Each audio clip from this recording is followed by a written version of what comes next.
I'm not seeing anything go up though.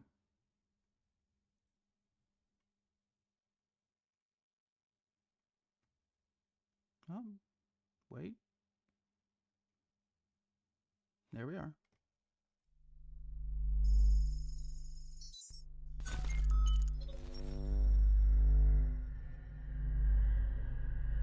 Mhm.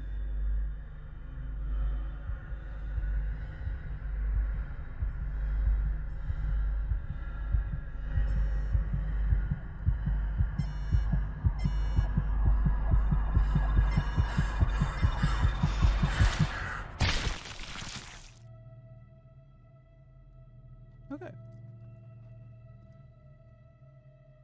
Awesome. Hello there, everyone. uh, Welcome to a Halloween stream.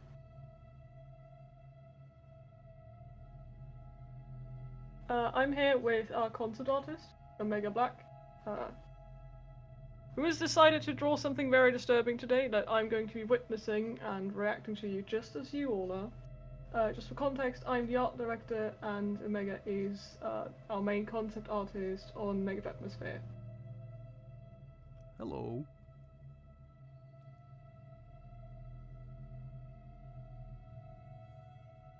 So, do you want to walk us through what you've decided to draw today? So we got some suggestions, and the Stilt Walker was definitely something that was spoken of, something that was brought up, and it's definitely one of my favorite uh, creature designs. So we're definitely gonna have to do that because it's scary, and it's the best one, I think, in my opinion. Oh yeah, I agree. I think everyone on the team likes him. He's kind of become our mascot, hasn't he?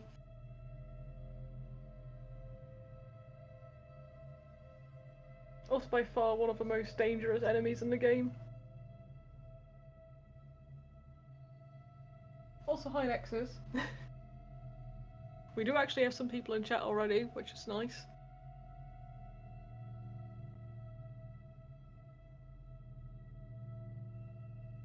So we're going to do like a movie poster inspired scene, as you probably could have guessed from the concept art. Sorry, from the promotional art that we posted. Uh, it's not going to be Alien though, so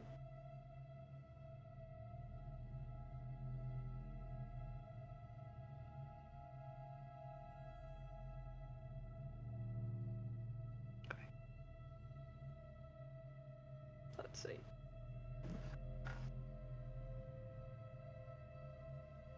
So you're blocking out the skull of the creature first? Yeah, just doing something really rough to start out the brainstorming progress, Mm-hmm. which is just a bunch of scribbles, but I promise it'll be super cool once it's not a big scribbly mess. Well, I know it's going to be. Everyone else is just going to have to go and wait.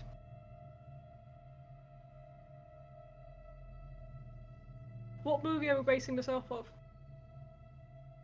So we are doing one of the posters for The Thing, um, one of my favorite movies, and definitely an inspiration to, I'm sure, a lot of horror, um,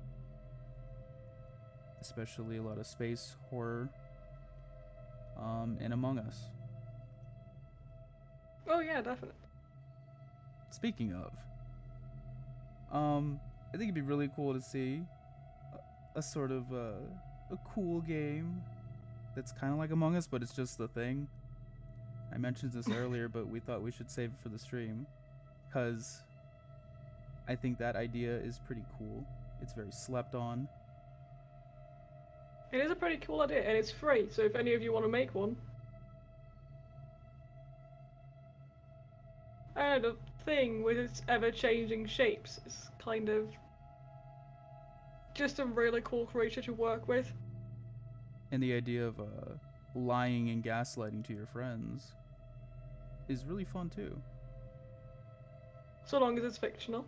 Yeah, fictional gaslighting is fun.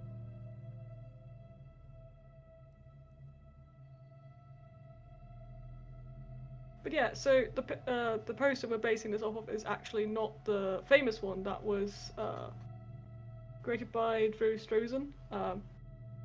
So he's a really good artist who's known for like doing stuff like the Star Wars posters, the Back to the Future posters, and the original poster that most people know from the thing is actually the one with the shining face with the crystal pattern in the background and the stars, which was actually created in under 24 hours.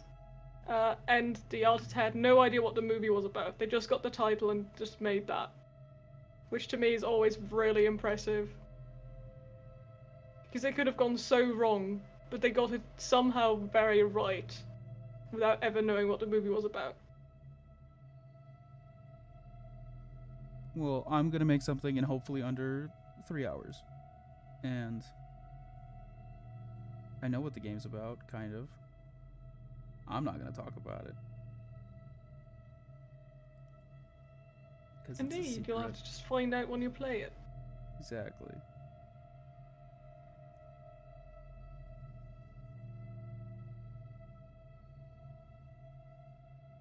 But yeah, I do think it's really impressive how some, like, he's very well known for doing movie posters, but still, without knowing what the movie is about, to hammer out a poster that somehow nails it is quite impressive. There was actually a lot of really impressive people working on the thing in the background that actually weren't credited. The guy that did the practical effects for Aliens and Terminator 2, as well as Jurassic Park, also worked on the thing. What was his name again? Let me quickly look it up. Stan Winston. So he's like one of the biggest names in Hollywood for making practical effects. And he worked on, I don't know if you remember, the dog version of the thing? Where it's just crawling on the floor, there's entrails everywhere. Yeah. The big dog mound. Yeah, he worked on that mostly. I think my favorite scene when I watched that movie was the one where they chop the guy's head off and it just turns into a spider. That was really cool. I like that one. That is incredibly disturbing. As everyone that has ever stepped on a spider's nest can tell, like, there's nothing more disturbing than a swarm of spiders suddenly bursting out from a single spot. Yeah.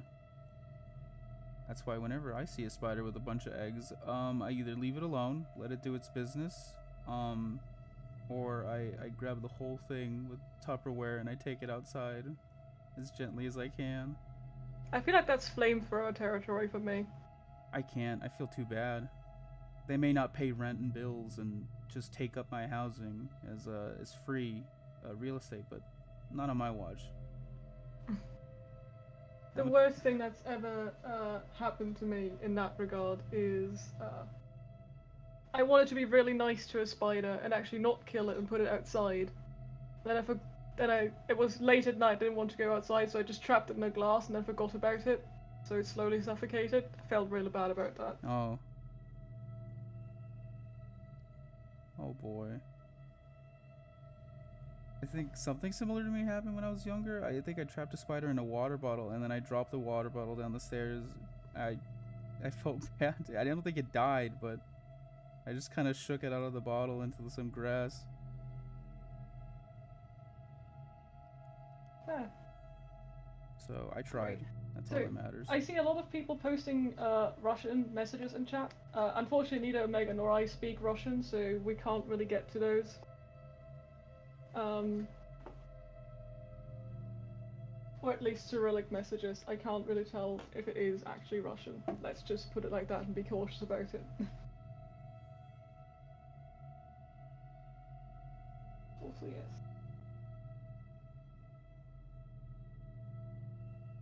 And yes, indeed, David, it is the Stilt Walker. Michael actually asked which thing do you like the most, the 1982 or the 2011, and I have to say I haven't even seen the new one, to be honest. People give a lot of negative criticism to the 2011 one, but I think it's just fine. It's not as classic as the 1982 one, but it is cool to see the movie end exactly, like nearly the same frame before the 1982 one starts. So it's good if you like watch them back to back. You do the 2011, then you do the 1982. It's cool. I think a lot of the creature designs in that one was pretty gory, pretty cool looking. Not as goofy as the 1982, but still really cool. I think they wanted to do practical effects for the 2011, but you know how producers are, where they're like, nah, everyone loves CGI, so make it all CGI no matter what. Throw all the props out that you made. I think there's a merit there, like there's a balance to be struck, because like CGI has its place, the practical effects have their place, right? But you need practical effects to ground your visual effects, which is why, for better or for worse, Michael Bay and Christopher Nolan do a really good job at that, where they combine practical and CGI to a really good degree. But both of them have their own quirks that make their movies not necessarily easy to digest. Yeah, I think a nice mixture is super cool. And I know a lot of people don't like the new Star Wars movies, but I do like their mixture of CGI and like practical, big, goofy puppets. Just because it's very nice.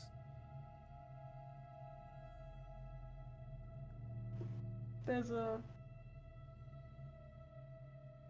one thing that really trips me off about CGI as an artist, and you probably agree with that, is that the problem is that as an average viewer you won't look at it too closely, but as a person that works in 3D, you see that it's CGI almost immediately, because you notice all the tiny things that aren't exactly correct and how the metal doesn't reflect just right.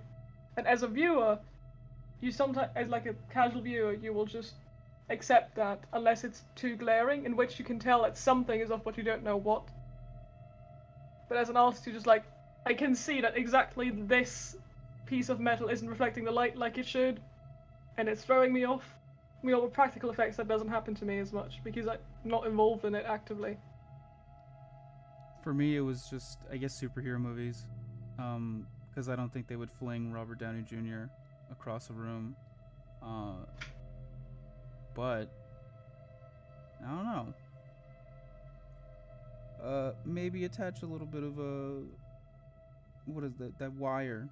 Fling him across just a little bit, and then I don't know, add a little bit on top to make it look cooler. But well, the point is, once the helmet goes down for Robert RDJ, it's literally just CGI, it's not even, and it could technically be a stuntman doing the stuff because you wouldn't see his face anyway. I think as soon as the helmet comes on, it's just all CGI.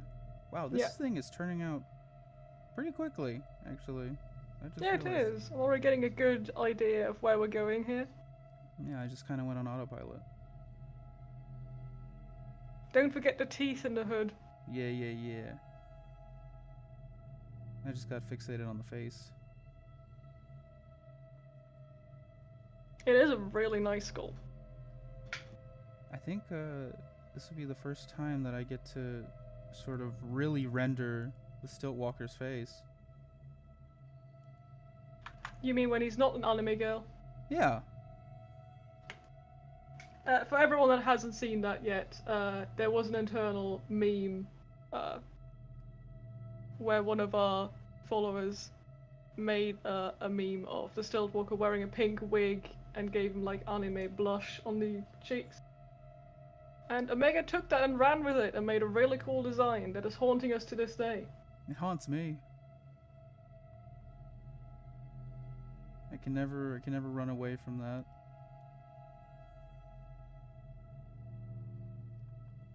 Yeah, it'll follow you in your sleep. Yeah.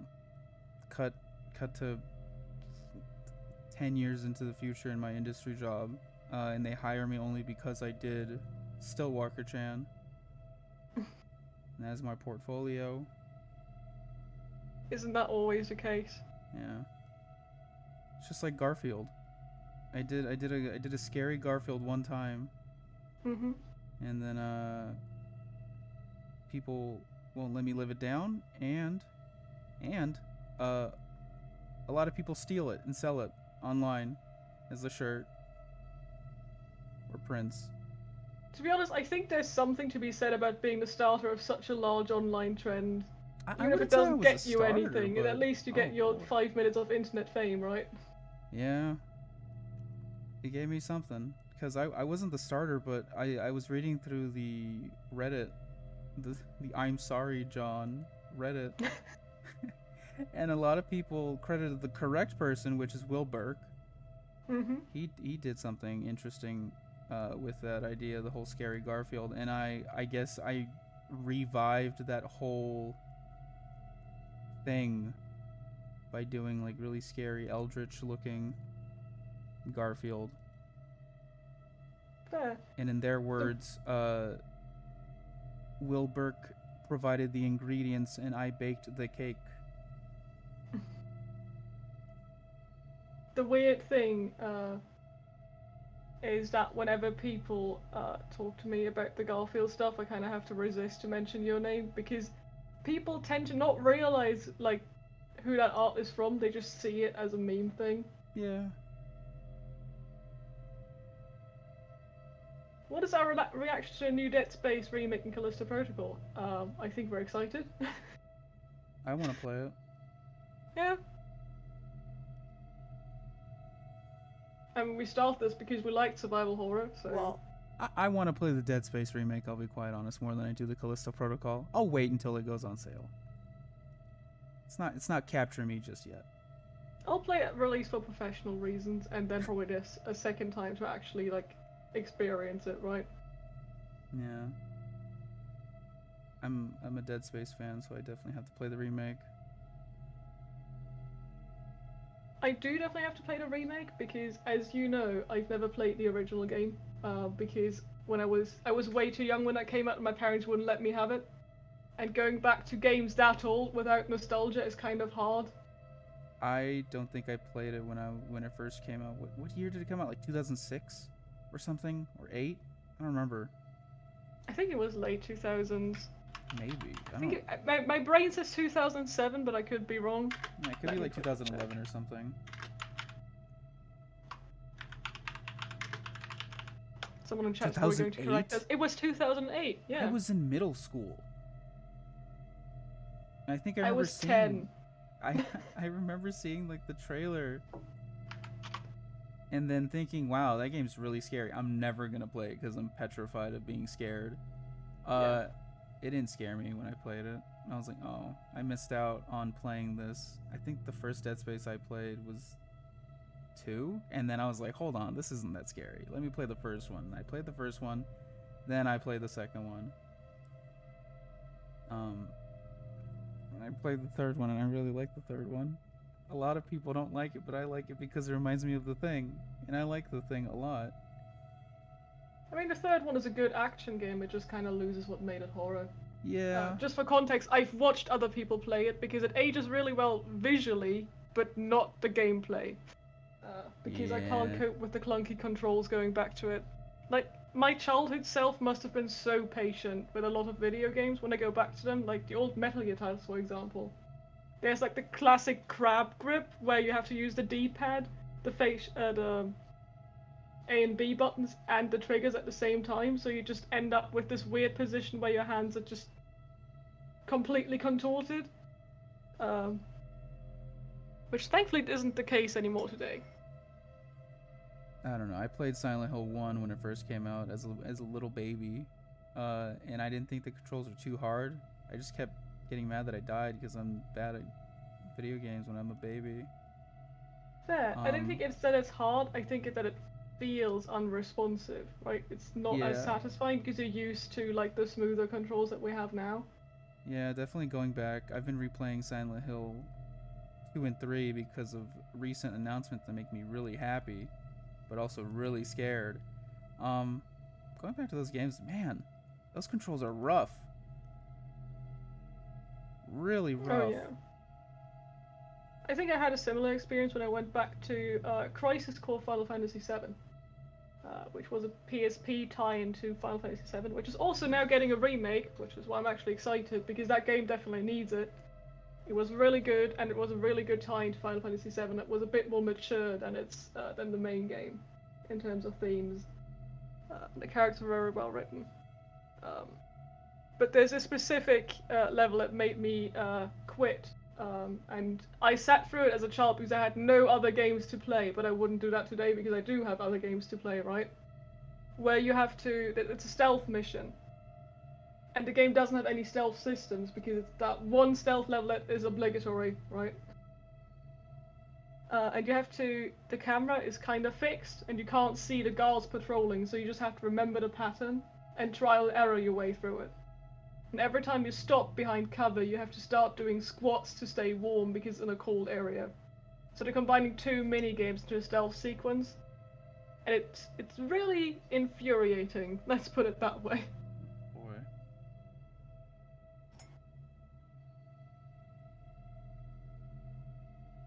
Oh, we're getting the bottom row of teeth now. Yeah.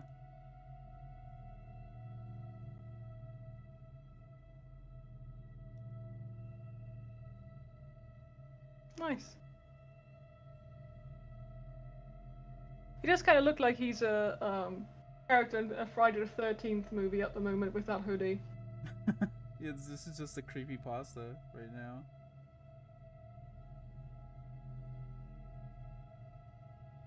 Indeed, David. It seems there's a lot of fans from Russia and Ukraine, and I'm really happy they are. I also saw a question earlier in chat about if we're going to support Russian subtitles at release.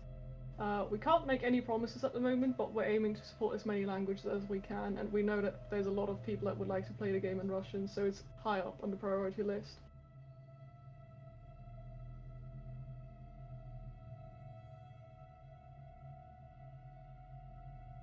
What I can say though is that there's probably not going to be any voice acting in other languages other than English, because that is a lot of work that we unfortunately don't have the budget or the time to do as such a small team.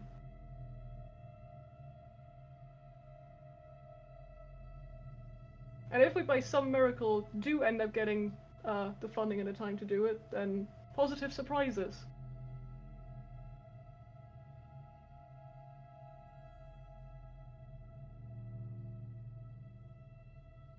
Michael, the game is being developed in English, and the localization is usually one of the last steps once the game is finished. So I can't tell you what subtitles are currently in, because currently there are none in. Because if we were to develop in multiple languages at the same time, it would be much more complicated. So we'll finish developing the game in English and then give it to an outsourcing company to localize, because we do not have native speakers or people that are professional translators that would be doing a good job of an idiomatic translation. Because we could run it through Google Translate, but that wouldn't be a pleasant experience. Although, probably a funny one. We should do a Google Translate subtitle option. Just for the laughs.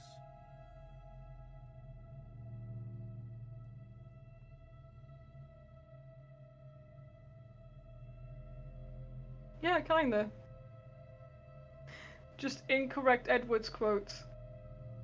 Make it serious.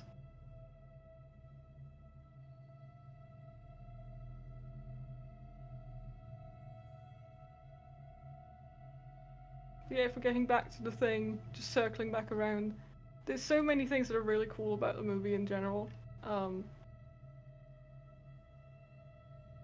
The main guy, apart from Stan Winston, right? Stan Winston only came on for that one scene with the dog, and he wasn't credited. Rob Bottin was in charge of all the practical effects, and he was so stressed that he was hospitalized because it was so bad. Even though he was only 21 when they made that movie, which is kind of hilarious because I only know him as this like older grizzly gentleman.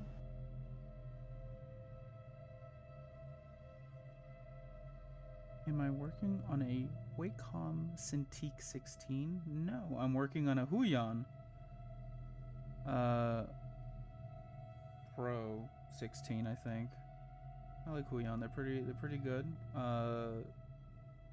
The most positive experience I've had in a drawing tablet, because not every Windows update destroys my drawing tablet and then I have to wait for an update in order to draw again. And I've only heard bad stories about Wacom, but a lot of good ones. But I'm sure those are like the non-screen tablets.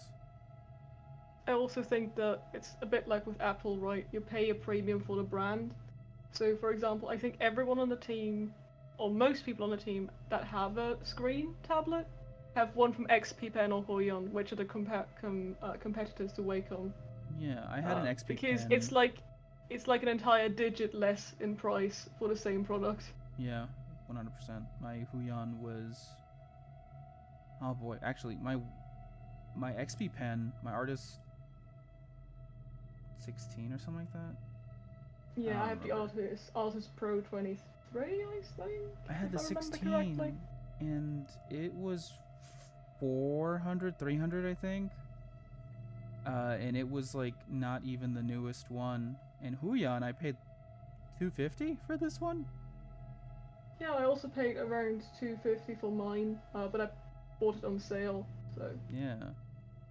I know Amazon does a couple sales every once in a while on drawing tablets, and I think You Huion can't was really go wrong with a drawing tablet so long as you check that the parallax effect isn't too bad. So like the offset for where you actually put your cursor and where it's drawing, and the colors are good. Like accurate color representation is obviously very important for a tablet. Yeah, I would And say otherwise, just go with what feels good to you. If you have the chance to test them, do it. yeah. The Huion's pretty good. The one I'm using currently with color accuracy, and I love the chargeless pen. I don't know how it works. It's some sort of tech magic. A lot of mumbo jumbo I don't understand. But it's like magic to me, and everything's new, and I have whimsy in my brain, so it's cool and awesome. I actually have pens with battery, but the older bit, because my tablet is a bit older, and the older XP Pen tablets are still really good. Just don't go with anything before the 20 series, because they still have their problems when they were early models. Yeah, I think I had a Windows update that completely just wiped out my tablet. I like the drivers. I think it was just too old, and they weren't making any new drivers. Possibly. So I had to but what I was going to say is that it doesn't really bother me because every XP pen comes with 2 pens, so you can always charge one while you're using the other. Not that I do that, because ever since I bought it, I've had to, and that was a few years ago, I've had to charge this pen 3 times because the battery lasts for so long. It basically feels like having a battery-less pen. And then you think briefly your tablet is broken or your driver isn't working correctly when it actually runs out of battery because it happens so seldomly. Yeah, I remember that little spike of anxiety.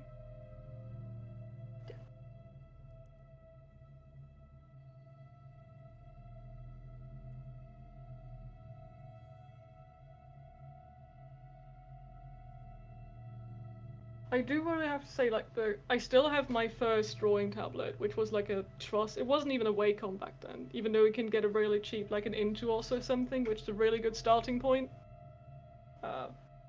And I had that thing for 6 or 7 years, and I still take it with me when I move, because obviously I'm not lugging an entire screen around, right?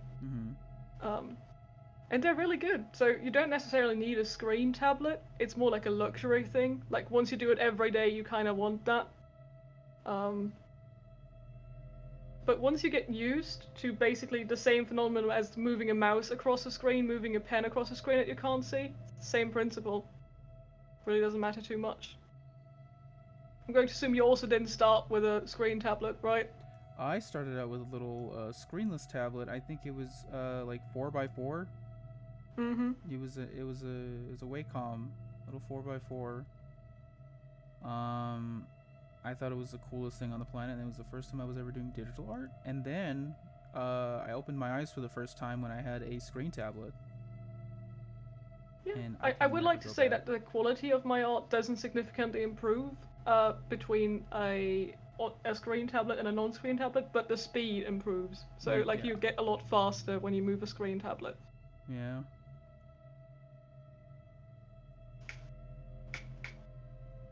also just nicer to look at what you're drawing and not have to look above what you're drawing. Have you seen the guys that use graphic tablets to play ego shooters? I've seen people play Osu, I think it's called. Mm-hmm. Yeah, I don't know how that works.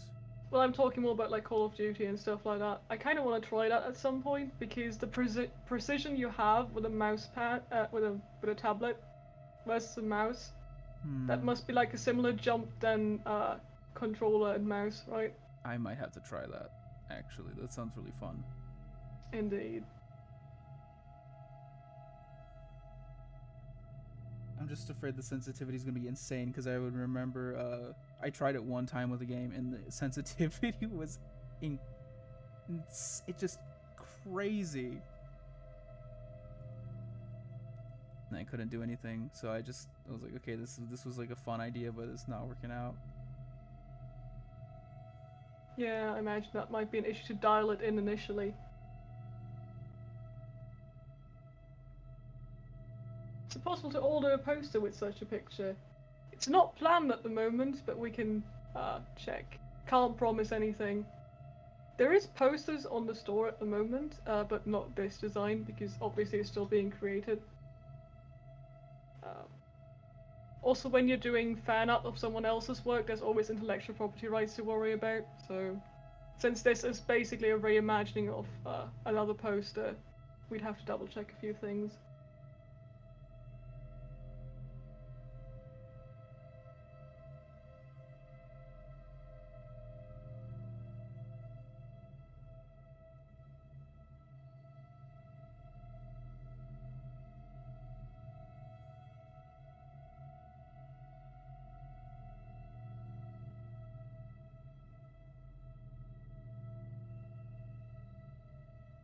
Yeah, this is coming out pretty cool so far. And it's only been like 30 minutes. Surprisingly, yes. I'm always surprised at how fast you work. I am too, every time. I either the only time I take long on something is because I'm not satisfied with it or I'm too picky or Iteration, yeah. yeah. I'll go through like a billion faces before I come up with a scary one. But luckily, this one's coming out cool. I like how it looks.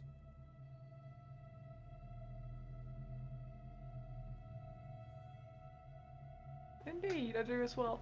So let's talk some nerdy things. What kind of a brush are you using at the moment? It's called Sample Brush 14. Sample brush 14. Is it like a sample from a bigger pack of brushes, or? I don't know. Jedi gave it to me. He's like, here's a bunch of brushes. Do you want them? And I said, sure. And a lot of them I really, really like because they're really textury. And, you know, I'll give you a sample stroke. That's cool. It's got a lot of texture. And it's very painterly. And I like painterly brushes. I like brushes that have like a bristly texture. Yeah, I love everything that has texture because it's something that gets lost with digital art so fast, right? Yeah. I really, really like the ink brushes that Krita comes with, and I've like exported them as PSDs to use in any other piece of software. That's perfect.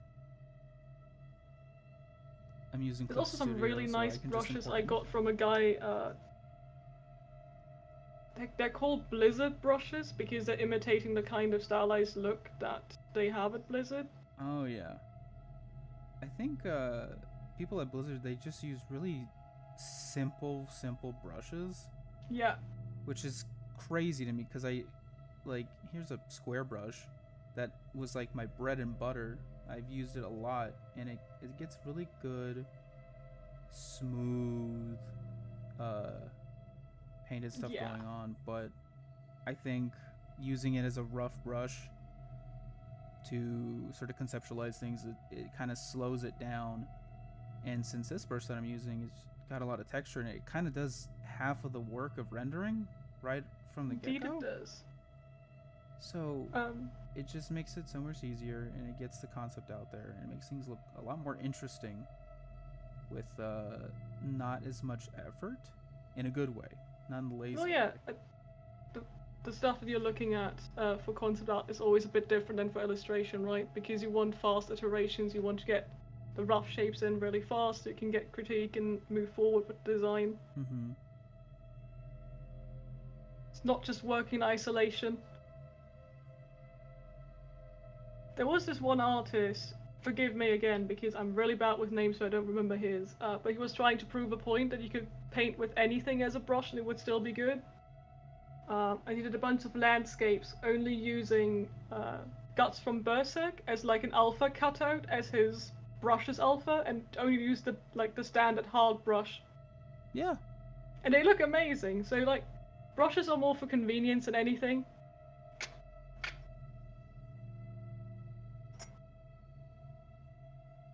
It's fortunately not like with physical brushes when you're painting with acrylics or oil where you're just like, I actually need a decent one else I'll have hair all over my painting.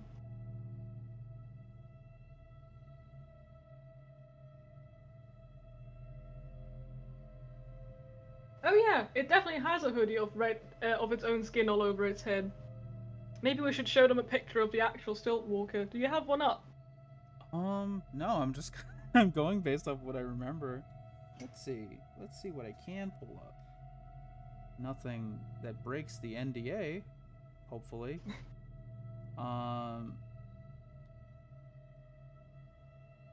Let's see. I have it somewhere. I think the best look might be on our YouTube channel. Give me a moment. Didn't we? Oh man. In the 2019 teaser, the archive one, you can get a really good look at him. Yeah. Or at the end of the gameplay trailer. Here, I won't open this, but I will upload it into the voice calls text chat to see if it is okay to show this. I'm walking on NDA eggshells right now. Oh, you know. Because I think we've shown this, or I could be completely mistaken. You're forgiven for not remembering. I would rather be in trouble for nothing. I don't want to be in trouble, so I would rather be really, really careful. This one. I think we do, or am I like? I'm not seeing. Am I Oh, crazy? there we go. Oh yeah, we've shown this publicly. Okay, cool. That. Okay, I can show that. Awesome, sick. We're selling it as a poster on our store, so yeah, it's definitely public. Okay, yeah, I can do a kickflip now. This one. This is what we had. This was one of the rendered concepts for it. I like this one. It's not as fleshed out as I wanted it to be, but you know, gets the concept across. And with this piece, it lets me have more fun because it's really close up. Yeah, and as you can see, like on the right side, there's like the initial sketches, where you got all of the initial shapes in, and then we refined it on the left side. Yeah, creating this creature was super fun because I remember it was one of the first things I was tasked to do when I got onto the team, and I think we just had the name Stiltwalker and a rough painting from Jedi. Yeah, that was what we really didn't know yet, what our creatures were going to look like, so the Stiltwalker kind of defined the style for all of the creatures going forward as well.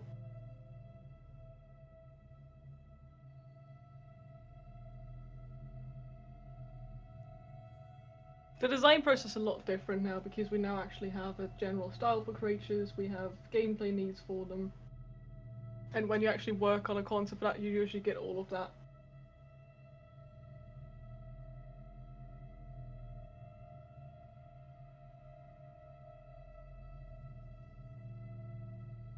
The Alien Xenomorph Run poster. I'm not sure I'm familiar. Do you remember that one? I don't think so. I'm not the biggest Alien fan, even though I'm a huge H.R. Geiger fan. But, I liked Prometheus a lot. It's similar. It's for Alien Covenant, as far as I see here. I think for Alien Covenant, I just found out the movie came out one day, and I watched it. I didn't see any promotional stuff for it. I don't think.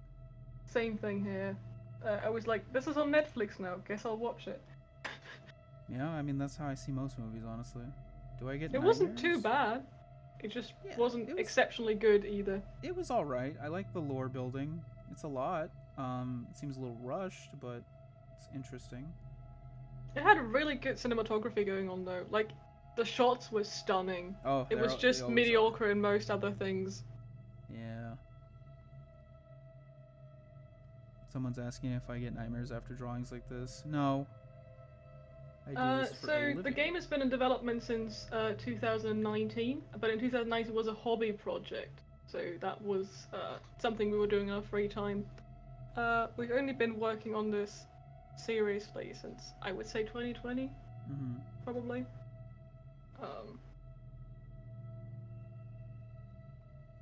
So yeah, I can't give you a release date because we're all bound by the NDA, even the bosses. Especially because the earlier you give a release date, the more likely it is to change. And I would rather not keep posting delay messages because we gave you an inaccurate release date that was too optimistic. Or the other way around. It's out when it's finished. Yeah. I understand that everyone's excited for it and that they want a release date because that's something to look forward to. But it's just better for both the mental and physical health of the devs on the team if we don't do that. If you don't box ourselves in. Because if something goes wrong, you want to be able to adjust. I can only draw so many nightmares at once.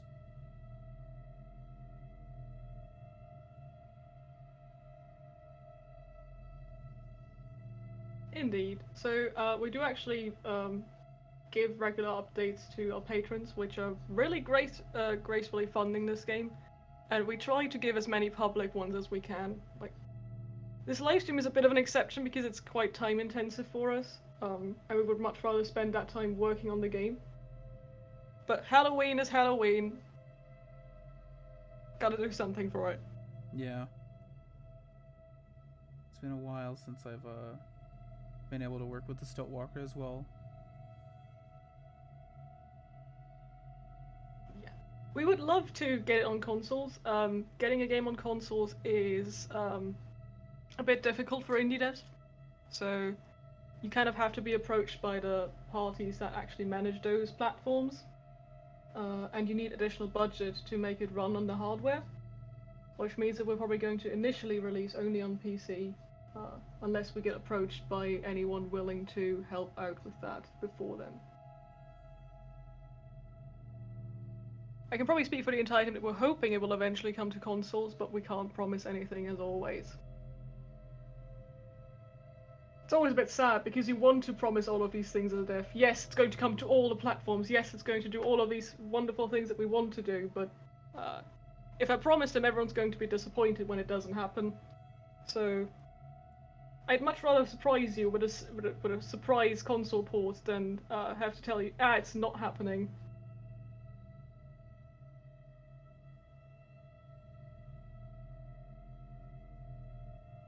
I love how the teeth kind of give it a vibe of a winter jacket. He's cold. He's cold, so instead of fur, he added teeth. Yeah.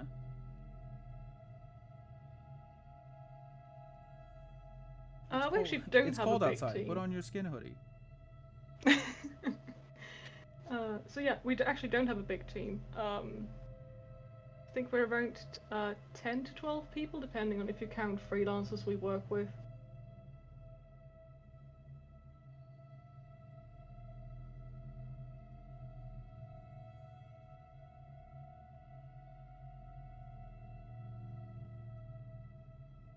Was Dead Space our biggest influence for this project? Yes and no. I would say initially yes, because when Calvin started this as a solo project initially, right? But when we came on, obviously, I, for example, had never played the original Dead Space game, so we brought in stuff like Alien Isolation, like Resident Evil, especially. What else did I not mention yet? There's a lot of stuff. For one surprising one is usually Doom, because it has a really good visual art style going on. Doom makes me feel very smile. Just as happy as the Siltwalker in this picture. Exactly. This is me when I play Doom. The Expanse is also a good reference that we keep using. Then there's stuff like Underwater. So we keep drawing inspiration from bits and pieces from other media that we really like. I think the main reason why people associate us with Dead Space is the dismemberment mechanics, right? And the fact that we went with a more utilitarian design for our space stations. Because most sci-fi is like this clean, sleek, completely flat design almost. I'm kind of struggling how to phrase it. But yeah, we wanted to have something more rough and something that actually looks like it's used and has been for many years.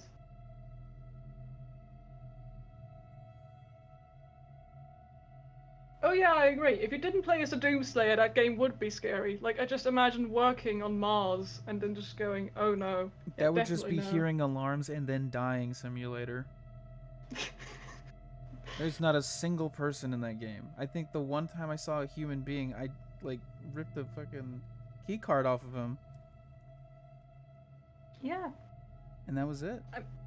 I mean, it would be kind of curious to have like a DLC where you have to, or a mod even, where you have to escape the space station, and you just keep respawning as a different survivor, and you get killed over and over again until you finally make it out. Yeah, it's like a quick time action mini game to pull out your key card. Mm-hmm. Do you remember that? It's a bit like that time where the Siege of Denerim in Dragon Age Origins, they made a DLC where you play as the Darkspawn. I love DLC that lets you play as the big villain. Yeah, it was really cool. I think I played Shadow of Mordor, but the only reason I played it is because there was a skin where you can play as the Hand of Sauron, and that's the only way I played the game. I did not care for the story. I just wanted to be evil person. Oh yeah, I definitely remember Fear. Fear was cool. I remember the big, not the big, but the skeleton that comes out of the pool of blood. That was funny. Yeah. And I think that's the only thing I remember. One thing that I also always remember, not the actual game, but the marketing art for, is Evil Within. Oh yeah. Evil Within. They had such good marketing art. Unfortunately, the game didn't live up to it.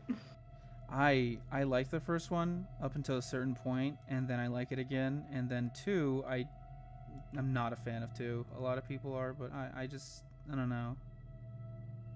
I think 2 is too many narrow corridors and too much focus on the camera. I just didn't like that it was a very boring setting, in my opinion. It was just a town. Like, I think Silent Hill is the only game that can just have a normal-looking town be a good setting, but... eh. Did you know that the initial Silent Hill, like the iconic look with the fog, only came to be because of performance constraints? They couldn't render all of the town at the same time on the console, so they made a giant fog plane around the player, and that's what actually makes it scary. Yeah. So it was kind of an accident that it was as scary as it was. Good accident. Indeed, there's only happy little accidents.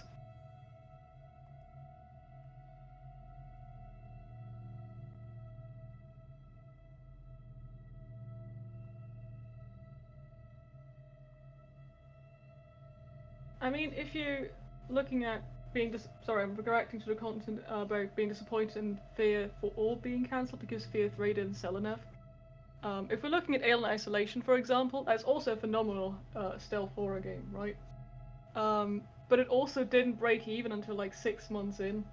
So, horror gaming and the AAA space is really hard to pull off because horror is kind of a niche. And with the kind of budgets that we're talking about, like double-digit million budget, if you're having like 80 million or something and you have to break even, it's much harder with the limited audience you have. And then you have to start appealing to mainstream audiences, which means you need to put more action stuff in, which is what the Dead Space series did, right? Because the more action you put in, the more it appeals to mainstream. So you kind of lose that core horror experience to make more sales. Well, also a lot of people just are too afraid to play like horror games. A lot of people can't handle it, but they'll watch it. It's also quintessentially the opposite of what most games do. Like, most games give you a power fantasy. It's like, horror games are like stealth games, right? So in stealth games, you make the player sneak, but the power dynamic is they're the powerful predator. And in horror games, you take that concept and you flip it on its head. And a lot of people don't like that, because they want to feel empowered in games and not actually... A lot of the time they play games to escape reality because they feel like they don't have control. So if you take control away from them in video games, it loses their appeal to them. So that's why a lot of people don't like horror games.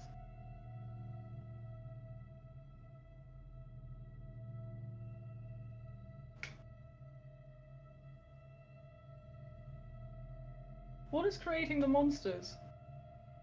That's a good question. I'm not sure even our main characters know. So I don't know. You're lying. We know because we have to. But it's something that will be discovered throughout the main course of the story. So it would be kind of spoiling the storyline for you if I ever revealed it. Not to mention breaking NDA. So it would be a legal faux pas as well as ruining the experience for people actually wanting to play the game. If we tell you the game's cancelled. Kinda.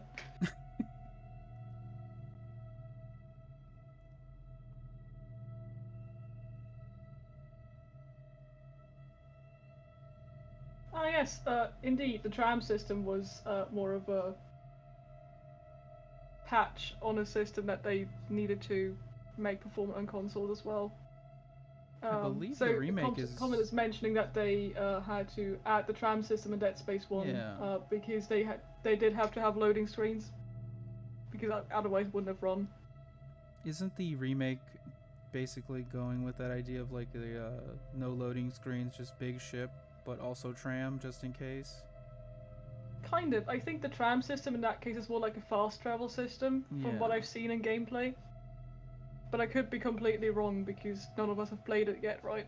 Yeah, at least that's what I gathered from everything I've seen when they were revealing gameplay and the ship. It looked like the tram was an optional thing because, you know, nobody wants to spend like 30 minutes traveling from point A to point B. Yeah, I mean, level streaming and occlusion culling, these are two techniques in game dev, right? So level streaming means you basically, like you stream a video, you stream in geometry as you play. And occlusion culling means that everything you can't see isn't rendered. So if there's something behind the wall, it isn't visible on your graphics card, doesn't render it. These two techniques make it much easier to have confined environments like the Ishimura, where you can not have to worry about loading screens. I would be cautious about saying the tram isn't a loading screen, because when you fast travel there is usually a loading screen because you need to reload an entire environment around a character. But what tram systems and similar systems do is they mask that loading screen. It's a bit like when you play a Tomb Raider game and you squeeze through a tiny gap, right, and that's a set animation.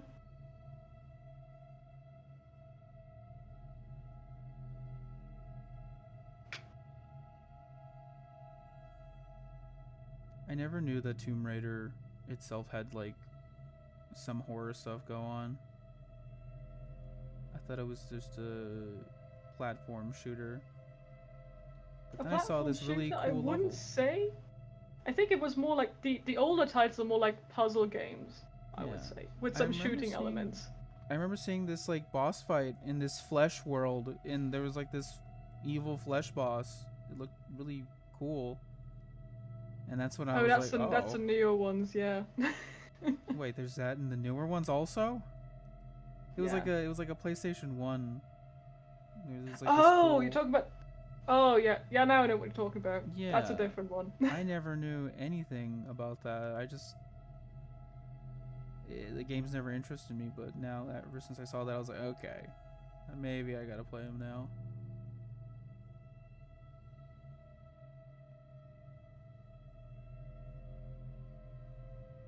Red Panda's asking what you think of Dead Space 3, because they didn't like it at first, but they kind of grew to love it.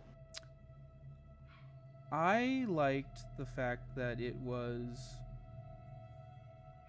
in like the necromorphs all being sort of these mummified creatures. I thought that was really cool because like the gore is fun, bloody, but I liked the mummified ones a little bit more, and I liked how dusty and old and abandoned everything looked.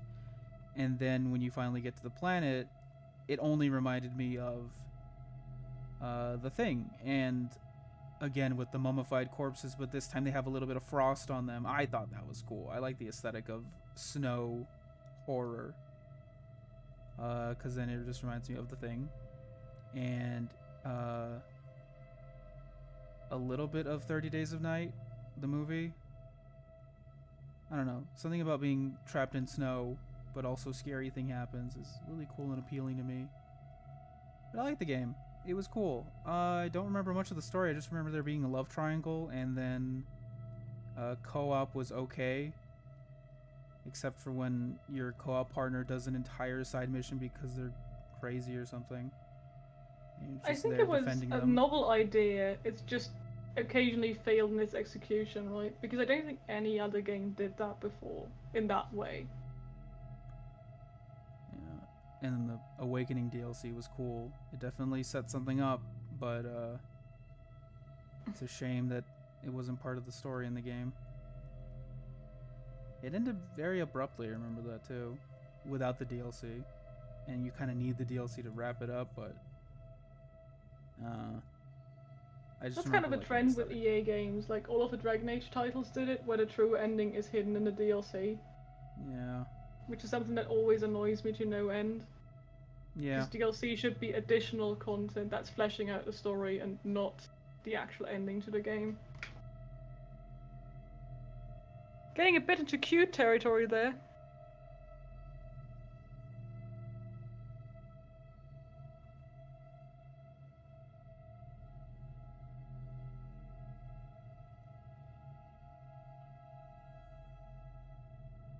I do think that everyone on the team was disappointed when they shut down Visceral. I know I was, because Visceral made a lot of games that I liked.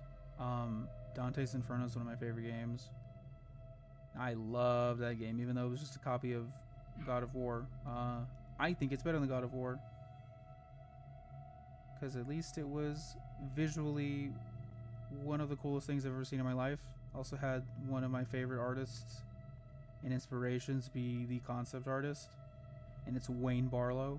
Wayne Barlow's stuff is really cool, and he does a lot of stuff about hell. And I like how he paints things. They're really cool and very stoic. Interesting.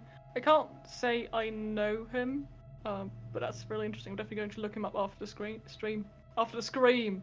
The screaming is always happening.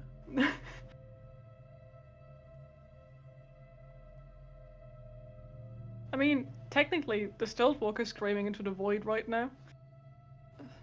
But it's silent because it's space. Indeed. So it's immersive.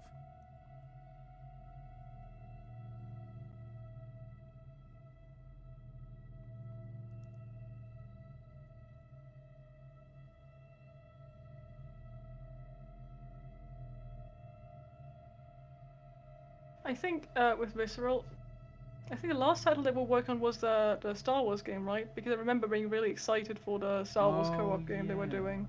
I think it was 1313 or something like that. Yeah, like I really wanted to play something that wasn't Jedi, and it was like a game in the Star Wars universe that was kind of like like an Uncharted style game. That was what they advertised it as. I would have loved to play that.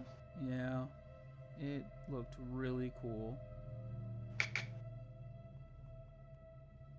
I think the only other time I was that disappointed about a game being cancelled was Scalebound. Do you remember that? Wasn't that the one where like they ride dragons? It was the Platinum Games one that basically was Devil May Cry but dragons. Yes. Yeah. That one looked really cool. Because like customizing your own dragon and having it as like a companion while fighting in hack and slash games sounds really cool. I wish more games did extreme ideas for fun.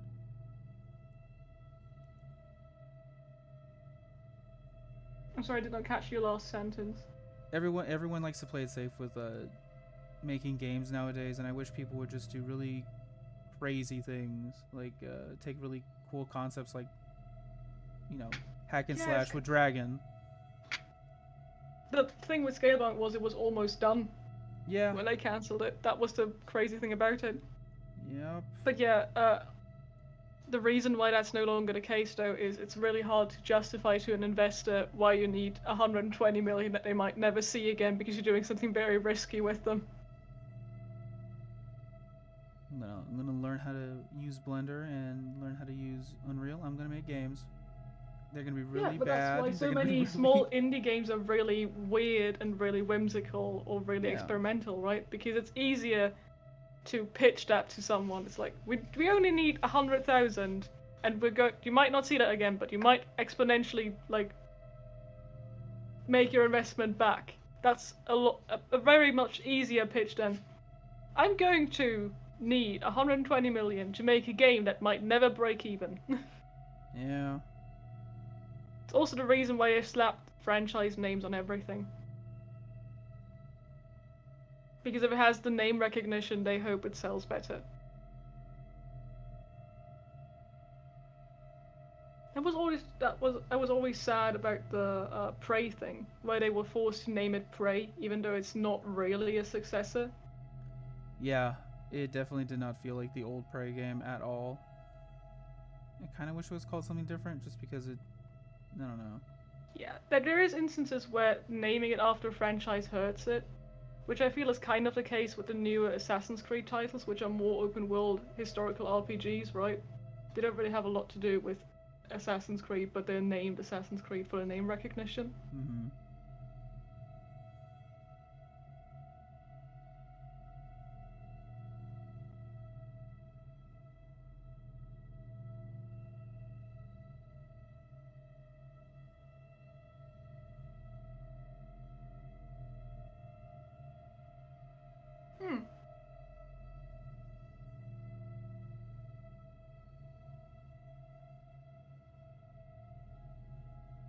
What do you think about Dante's Inferno versus Devil May Cry?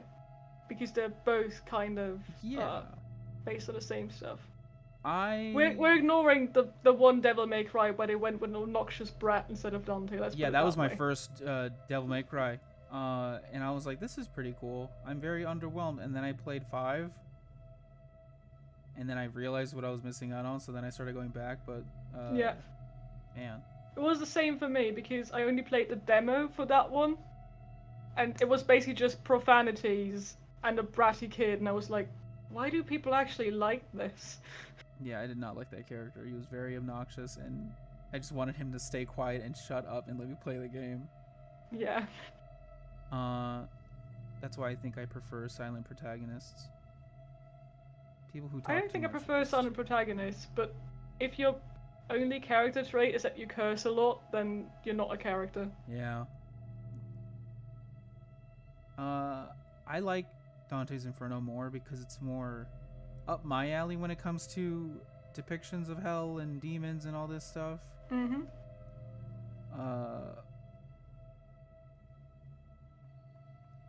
I don't know. Something about it was really visceral.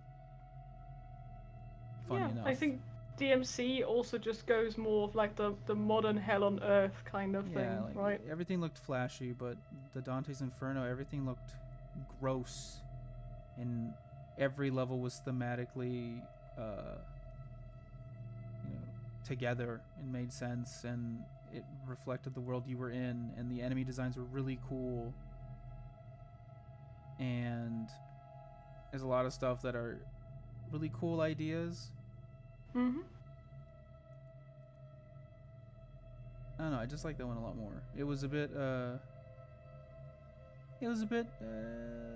not good in certain points of the game, but Mhm. I play it for the visuals mostly. For a little bit of inspiration if I feel like being inspired to do something like that. I mean, if you're just talking about graphics, the Oh new boy. Call of Duty really gripped me with that. Oh yeah, the graphics for them look great.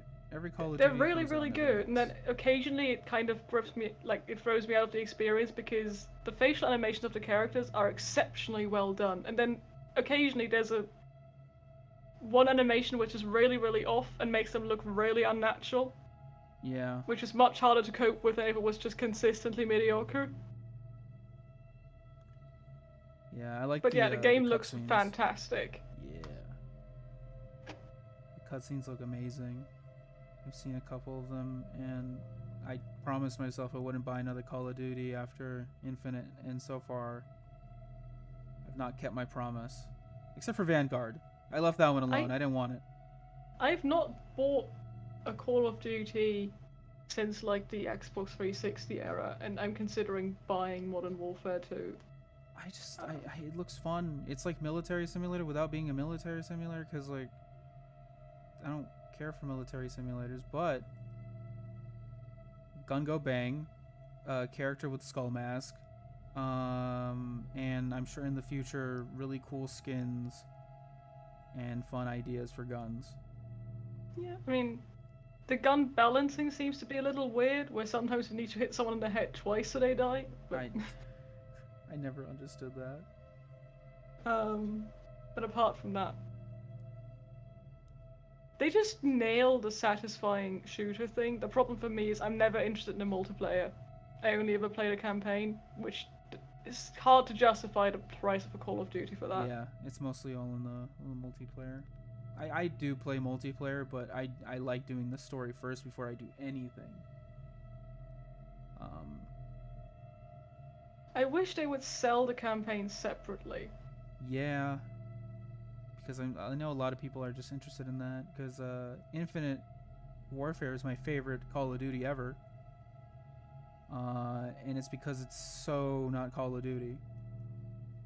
I don't like Infinite Warfare in terms of the story, but I would lie if I said I haven't stared at textures for countless hours in that game because they're so good. I love the concepts. Everything seems very grounded in reality and very believable. Kit Harington, bless his heart, cannot play a villain. He is too handsome, too much of a himbo to say I hate Earth and I'm gonna blow up the moon or something. I don't know what the story was. It did feel kind of hollow when you said that, yes. Yeah, he seemed too sweet. He's got a little baby face. I can't trust him. Now, there's been other Call of Duty villains that are pretty cool. One who is in a different futuristic game that plays a villain, and he does well. I'm not going to talk about him, though. Is it a twist villain?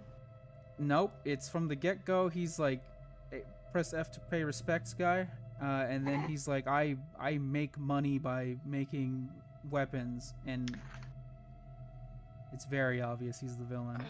There's a perk in the new Modern Warfare that I'm going to assume is going to become a meme quite fast, and that's press F to self-revive. Oh, cool. Because all your character does is just clench his hands really hard, or stab himself with a syringe, depending on what you have equipped. But it's hilarious. That's funny. Just clench your fists until you're back on your feet.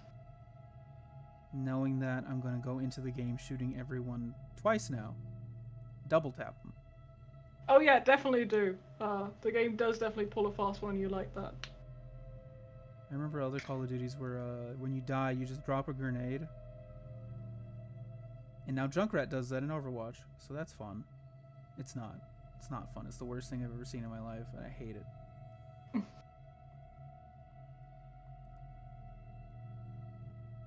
What are the guns in the game? Well, I can't quite give you the details on that, but I can tell you that powerful guns are going to be very limited. And you'll have to preserve the ammo for those. Yeah, where's the fun in big shooty bang bang? Yeah. I want to hide. Your main tool is definitely going to be the syringe gun, though. Fits a doctor much better than a murder weapon. Having his tool of the trade that he's actually familiar with.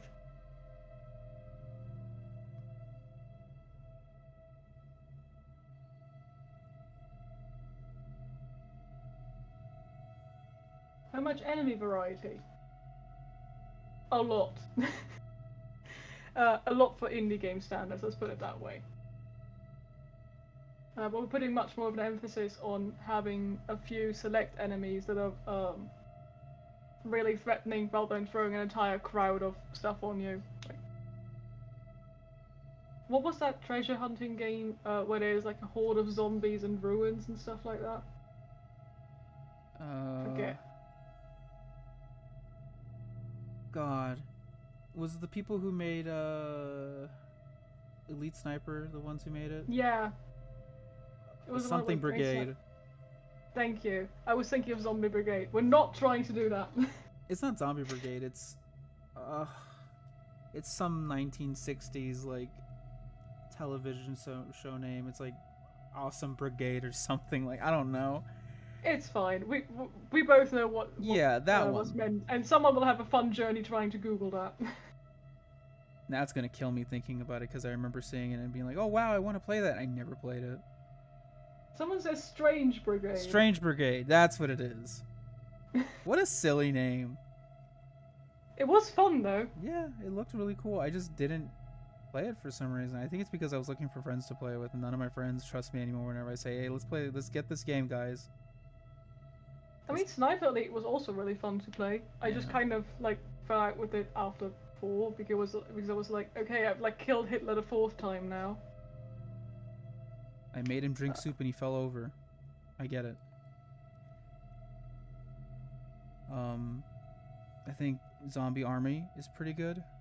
One of my favorite games. I think they do the whole zombie formula way better than Call of Duty did. Because there's an actual story. I think the most recent game, Zombie Army 4, that one has a lot of levels. And I love the Grindhouse film aesthetic so much. Yeah. Nothing cooler than zombies and pentagrams. Sorry? It's nothing cooler than the upside down pentagrams and zombies. I think it's my favorite aesthetic. Magic zombies are cool.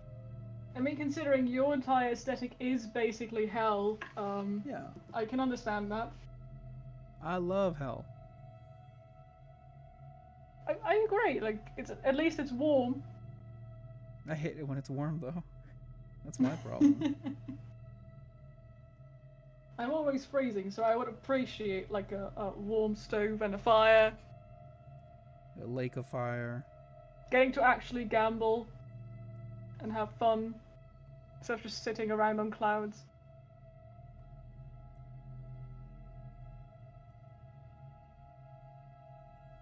Oh yeah, the bomber enemies in Zombie Army 4 are really cool. They scream really loud.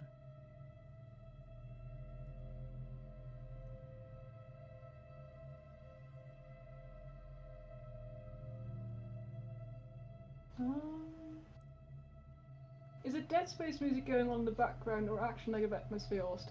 This is definitely negative atmosphere ambience, courtesy of Gale, our composer. He's a wizard and he whips things up that actually make me feel creeped out. Constantly. At a speed that I can't comprehend.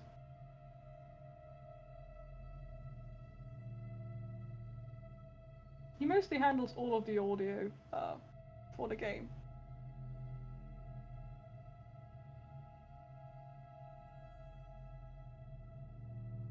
Okay, now to finally go in here and clean it up. Have you played a game called The Suffering? I don't think I love The Suffering. Both games are my favorite. The Suffering was a Midway game way back on the PlayStation 2 and Xbox original. Mm-hmm. And they came out with an original game, The Suffering. And it took place on in a prison island that everything you could think of that would happen on haunted land in a plot set up for a horror movie happened. Burial grounds, executions, colonialism, all that scary stuff that brings about ghosts they're really mad. And they designed creatures that were based off of the methods of execution of like whether it be prison or prisoner or just any type of execution method. They made enemies based off of that, and there's some of the coolest enemy designs I've ever seen, and definitely were a huge inspiration to me when I was younger. When it came to like creature design, as well as Clive Barker stuff, they were up the same alley of Nice. like stretched human figure. Sounds like I'm getting a bunch of new stuff to look at after the stream. It is really fun. Its gameplay is a little clunky, but definitely a lot more action shootery than horror, for sure. And I wish they would remake it, but Midway is gone. Another question is, what do you think about Scorn? And I do think, you said you're not much of a fan of the Geiger aesthetic, but I do really like the art style in general. I mean, I'm a huge the problem- Geiger the problem- fan. It's just,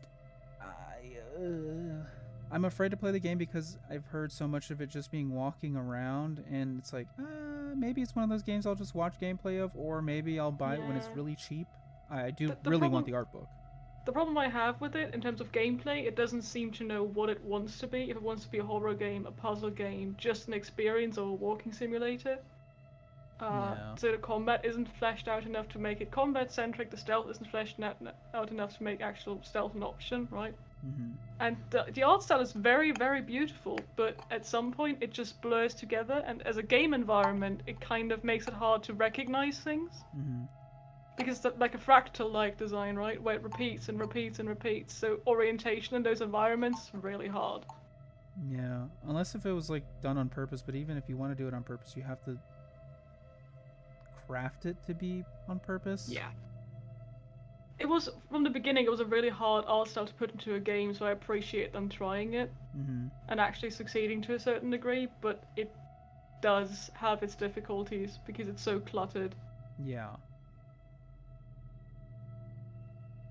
Because the HR Geiger style and that other artist is it Zidlinsky? I don't know how to pronounce it either. It's crazy how to pronounce his name, but the both of them, Geiger and him, are my favorite artists. Some of my favorite artists, along with Wayne Barlow and Keith Thompson. So seeing two art styles that I really like put into one game was super cool. But I know darn well that HR Geiger is going to be hard to translate into stuff because you have to make things look like other things. Yeah, but that's, for example, why the alien is the only creature that looks the way Yeah. it does in the entire movie, right? Because the Yeah. alien designs kind of contrast with a very plainly held sci-fi aesthetic, Yeah. and that makes them stand out. But if everything is the same, it's kind of hard to get any contrast. And I think when they did have the aliens in their in the spaceship, they did it really well because they were supposed to blend in on purpose. Mm-hmm. So it made it more scary because it's alien environment and there's aliens hiding in this alien environment. So I think with that kind of art style, you have to be very, very careful and use its confusing design to your advantage. I think Scorn maybe struggles with it. I've not played it firsthand, so I can't really say how I feel about it. But I haven't played it for long, but I did get to play a bit of it. Yeah, I do want to play. That was my impression. Yeah. And it seems to be a bit of a consensus that it is a game with a lot of potential, that kind of has a bunch of pitfalls as well, right? Yeah. I do want to play. Maybe they'll make a second one if it sells well, and then maybe they have the chance to iron out exactly how to adapt their art style to a gameplay Yeah. loop. I could not fathom what the story would be about, other than just a really simple objective. But I mean, horror doesn't necessarily need the most complex narrative to function. yeah, true. It's nice, like, I know we're going for a more sophisticated narrative because we're actually trying to go more in the psychological horror direction. But if you're just going for horror and tension, you can build that with the unknown really well because most people are most afraid of the unknown. Mm-hmm. Um, who doesn't like hell? Indeed. Hell sounds awesome.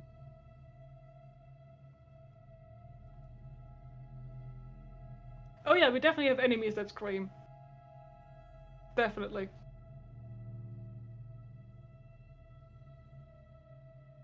I don't know, the idea of an enemy that doesn't make a single noise scares me a little bit more than a loud one.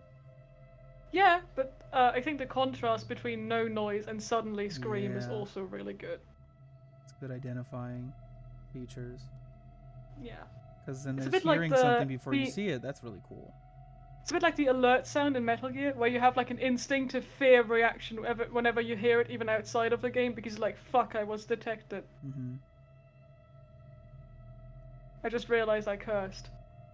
This stream isn't monetized anyway. um. Guys, we cursed on stream. You know what you can do to help? Become a Patreon. We're making an R-rated game. Yeah, we're making an R-rated game, but you also could help by becoming a Patreon. It'll help. It'll help us curse on stream and not feel bad. For every $1 we get, that's one more curse word we get. I appreciate you being an absolute shill. Somebody's got to do it, and it's going to be the guy that makes scary monsters. I'm not sure if you should threaten them with more monsters if they don't pay or if they do. Guys, if you don't donate, if you don't become a Patreon supporter, I will make all these creatures cute and not scary at all. But that does sound like a fun game. Negative atmosphere dating simulator. Oh, don't even. They're gonna say they want Stiltwalker Chan. I mean, there's boyfriend dungeon. Why not? I don't know. Stiltwalker dungeon. Now now in the future, maybe possibly, I'm gonna have to draw boyfriend girlfriend versions of every single one of the creatures we have, and I have to make them all blush. We'll 3D print them and include them with the collector's edition for $300. How about that? Yeah, the collector's edition has a big statue of Stiltwalker Chan. Or we do a statue that's Stiltwalker, but it comes with a little pink wig. Do you remember that time when they made a collector's edition that didn't even include the base game? I think that's evil, and people need to be fired.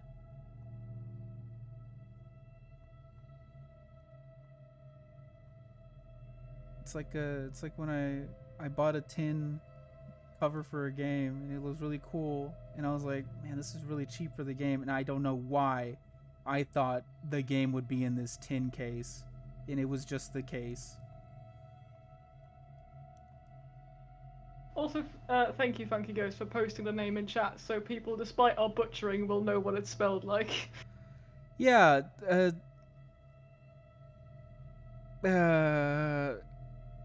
big. Yep, that guy. Exactly. I'm not even gonna try it. A lot of the time, I feel the need to just hold up a sign with someone's name because I'll butcher it anyway, but I know how it's spelled. His name is spelled the way his art looks. It makes sense. It does.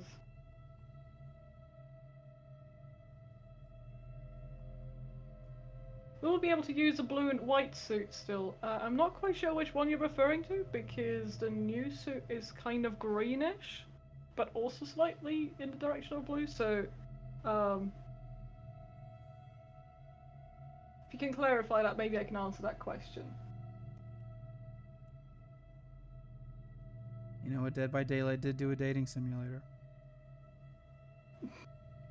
Isn't Dead by Daylight already a dating simulator? I mean, a lot of them are attractive for some reason. I think Ghostface is very, very attractive. I'm really bad with names. Which one is that? The one with the white scary face that goes ooh. Ah, fair.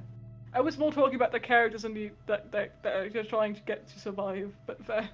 Oh, none of those. I don't care about them. They're human. I like scary people. They're attractive.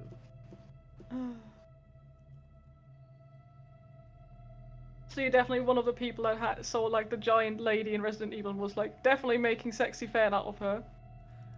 Surprisingly, no. I didn't get the hype of her. I thought she was attractive. I think she was a really cool character. I did not want her to step on me, like most people want. I just think she was really cool, and I like a really strong, scary female. I respect her. Fair. But Nemesis, on the other hand, something about him breaking my neck is just makes me blush.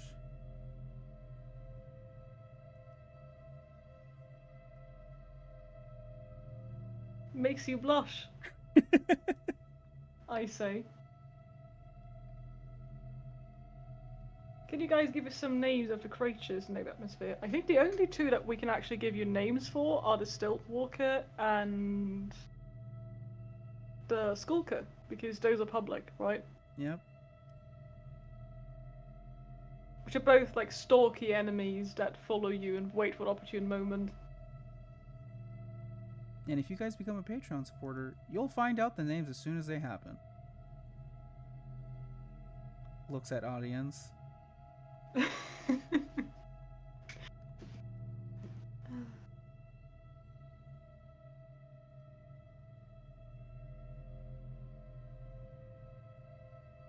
Ed Stiltwalker colored nails. That sounds like it would be hilarious, to be honest, to just paint the Stiltwalker's nails different colors. Yeah. Oh, this time I was killed with a pink nail. The wig physics on the Stiltwalker were amazing. Okay, we kind of have to Don't do give that them now. ideas. We have to do that. We have to add a Stiltwalker Chan mode. I'm already we were already struggling with the dangling down tits physics on the Skulker. I'm sure there's some hair physics we can throw in there. Hair always makes scary characters look a little bit more scary, but we just color it pink. I see.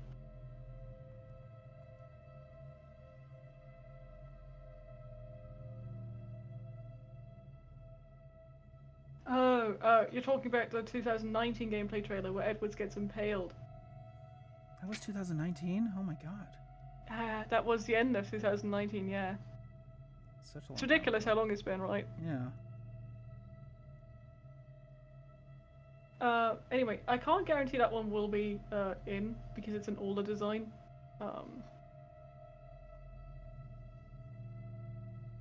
So I can't comment on that at this point in time. I'm sure something will be in the game that's cool. So We're only putting the cool things and the scary things in the game, let's be Yeah. honest. if there's anything about this game that we can tell you guys, it's that it's cool. It's very cool and scary. Just like this Halloween stream.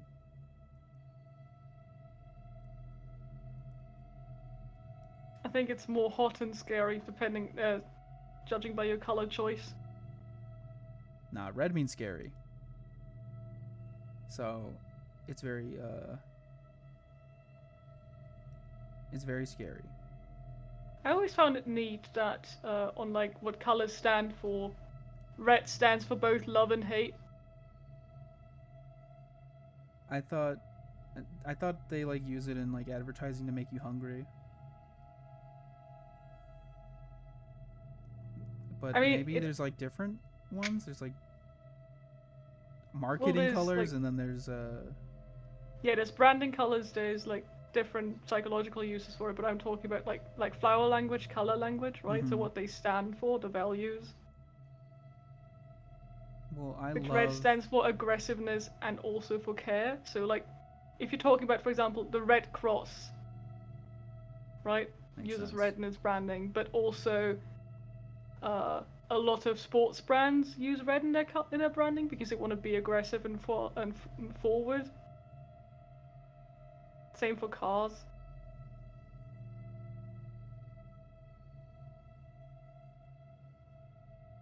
Well, the Stilt Walker here is red, so I love him, and I think people will hate him because they're probably going to die to him a little bit, quite a bit. Well, he is one of the bigger boys. Yeah. No journalist mode in this game. You're gonna die a bit. That's okay. At least it's not a Souls game where every door is locked from the other side, or blocked by some contraption, or sealed by the Elder Lord's power. Or you die because of some invincibility frame. Whatever nonsense people make up to justify the ridiculous and unfair ways you die in any Souls game. And I play the Souls game, so I have the right to say so.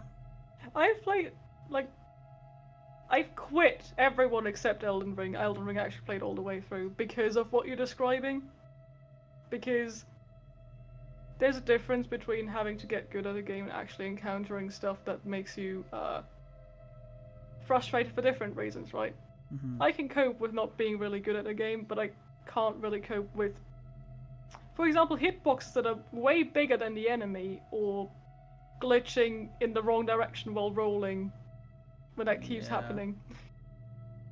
Or an enemy that is 100% moving in a specific direction, but you moved an inch to the left and its animation tracks you. Yeah, animation tracking is just really evil, let's be honest. It looks goofy, and it's not fair. I'm tired of being surprised by an animation that looks like it should be doing one thing when it does another thing. Though I do love the aesthetics of Souls games, so I play them even if I'm angry.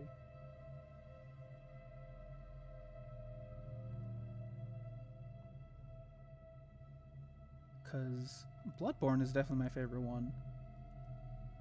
And the wet nurse boss is my favorite thing I've ever seen. It looks so cool. Yeah. I think my main problem with Bloodborne is the bullet farming mechanics, because every time I want to retry a boss, I first have to go farm for bullets. Yeah, there's a lot of farming in that game. Which kind of defeats the purpose for me, because I'm not struggling with defeating the random stuff around the level. I'm struggling with defeating the boss, so you always have this long break where you have to actually go around the level, kill some stuff, and then come back.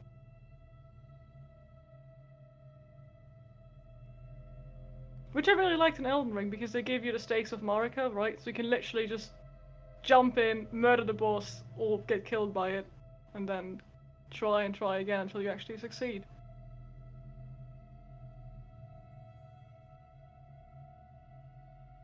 Or when you get frustrated with a boss, you just do something different for like an hour, and then you come back. I usually just stop playing the game for a bit, because I know my breaking point, and I don't want to be angry at video games because I feel silly when I do so. Well, that's the benefit of Elden Ring, right? Because before, Dark Souls games were kind of linear. Mm-hmm. So if you were stuck at a wall, you're stuck at a wall. Yeah. And you just have to keep trying the same thing. Elden Ring, you could just be like, I'm literally gonna go somewhere else. I don't want to deal with this right now. You just, I don't know, go farm some giants for runes or whatever for a bit, calm down, and then you come back. Yeah. Or go play another Legacy dungeon, because there's enough of those around.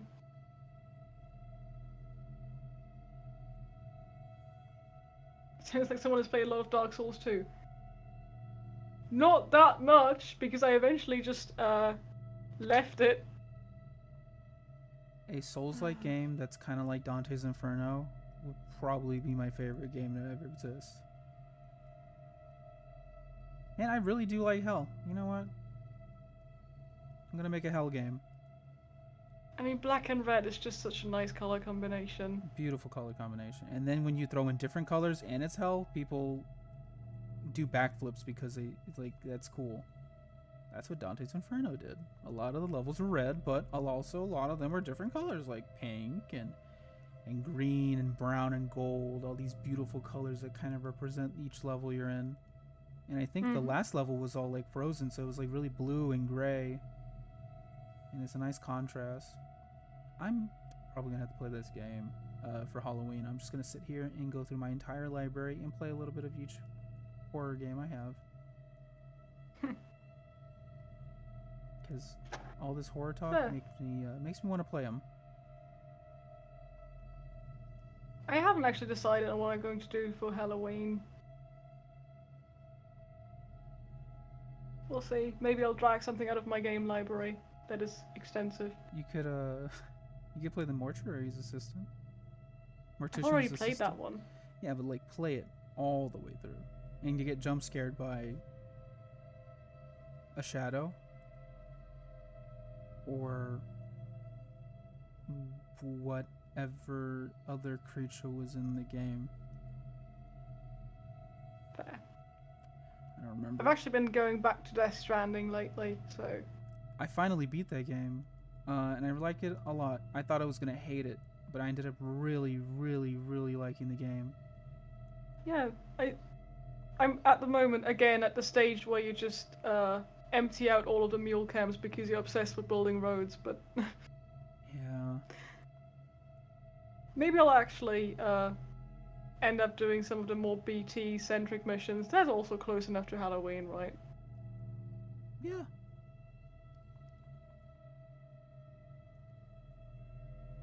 Battle some big BTs.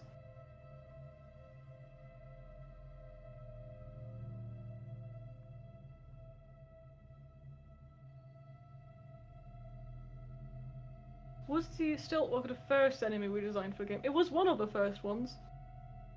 And definitely the one that was the most influential in the design of the other enemies. Who knows if we'll ever show the other ones I did. Because I remember there was a rapid fire of me just coming out with a bunch of them. Yeah. Maybe in a future art book release. Maybe. Maybe. There was the handbook we did for patrons. Yeah, that was awesome. I have it right next to me on my desk, and it makes me really happy. Yeah. But Stiltwalker was definitely a design that everyone was like, yeah, that one, that's a good one. And it's kind of stayed the same throughout the development we've been doing. Indeed. Also, just for context, the handbook is an art book we did that is in the style of an employee handbook for someone serving on the Rusanov. Very cool. It did turn out really well, yeah. I like it as well. And it was a reward for some of our patrons that are paying at a higher tier.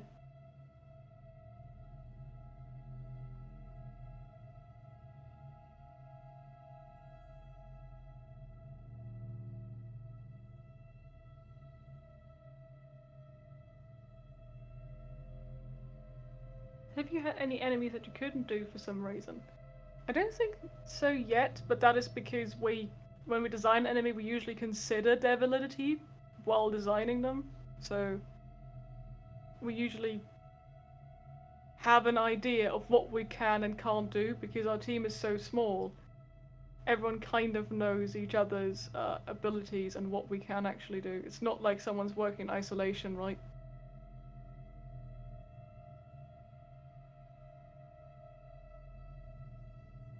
Have you had any ideas that you thought we couldn't do and that's why you didn't submit them?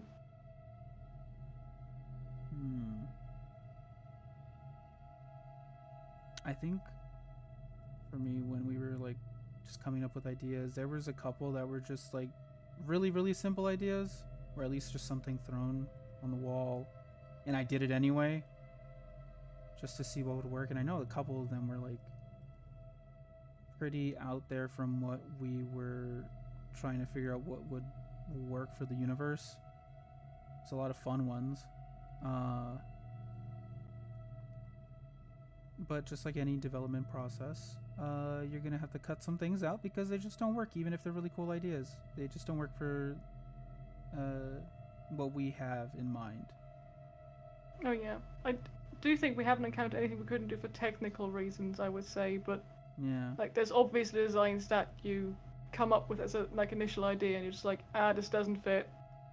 That's a cool idea, but that would fit another game that isn't this that one that we're making, right? Yeah. Technical wise, I don't know. I don't think we have any limitations like that right now. Unless we wanted to do like a particle system based enemy, I don't know. That would be a really cool idea. Yeah.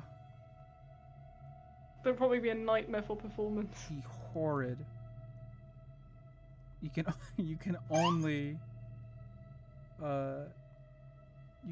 have the particle enemy if your graphics card supports it. If not, it's just a big error sign. We're not looking to melt graphics cards like certain other releases. I'm sorry.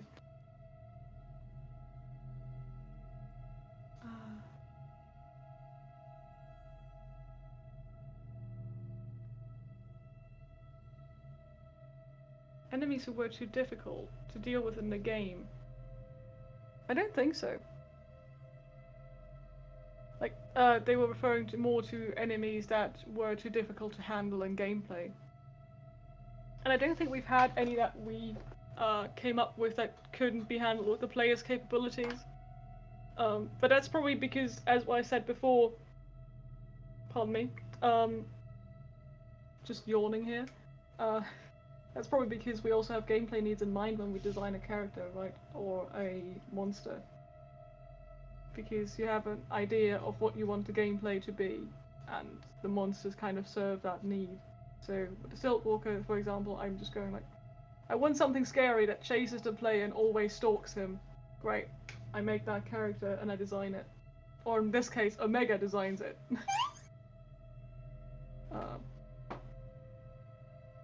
So, that doesn't really happen often.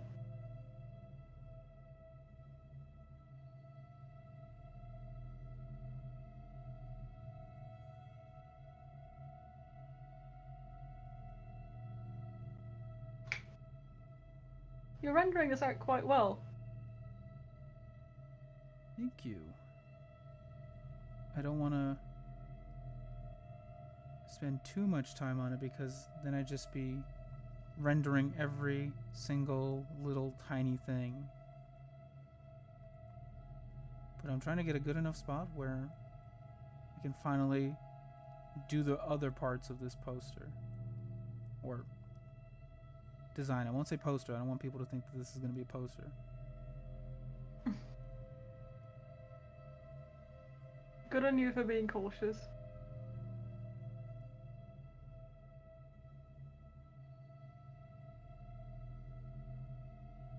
The way the skull is ripped open and screaming at you reminds me a bit of Ghost Rider.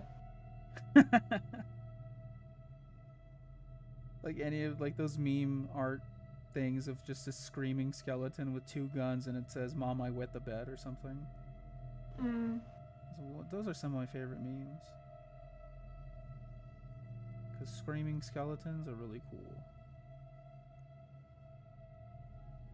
That's my favorite. Next Halloween stream, we just do a spooky, scary skeletons thing. Yeah. We add just a skeleton enemy to the game. Lore doesn't explain why. It's just there. It's only there on Halloween. Only there on Halloween. I miss games that did that, where your console would have the date of Halloween and it changes how the game looks. I think Simpsons Hit and Run had that. I know some of the games still do that for like birthdays and stuff like that, at least. Or for Christmas. Actually, now that I think about it, what am I talking about? Games come out with Halloween events all the time. I'm literally playing one. It's now just a live service thing, yeah. Yeah. I just miss like little... Oh, the game knows. I remember playing the Animal Crossing game for the DS and being really happy about all of like the tiny holidays they had in that. That was really cute. Yeah. I still keep missing my birthday on Animal Crossing. Why would you play on your birthday? Because, I mean, I don't know. It's really cute that, like, you go in the game and then they all surprise you. That's all I want. I just want to witness it. I was surprised when I found out that Metal Gear Solid 5 has a birthday cutscene where everyone makes a cake for you. That's funny. Indeed. Although I do not really want to eat that cake based on their cooking skills and what I heard about the hamburgers. Yeah.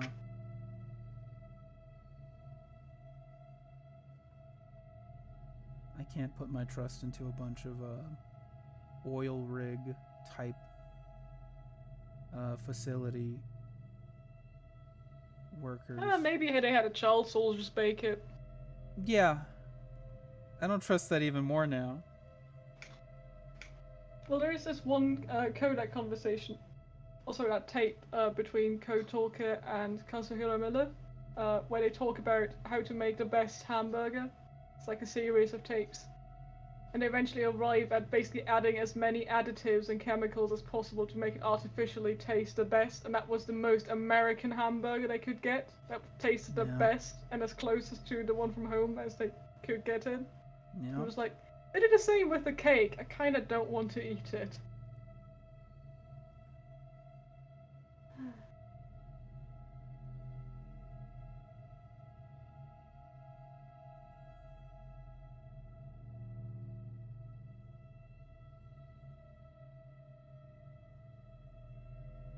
Biophage or Stiltwalker? I'm not sure I know enough about biophages to make that call. Bio who's a what's? Biophages are the enemies in the Callisto Protocol.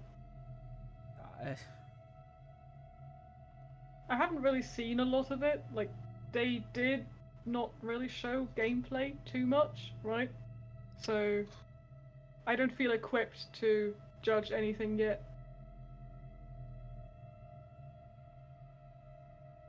I just remember vague monster shapes.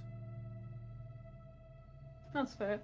Like, we haven't also seen any of the boss enemies, for example, if there are any.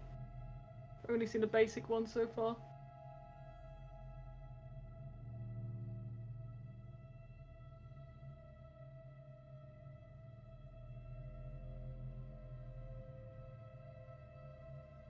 Good luck studying.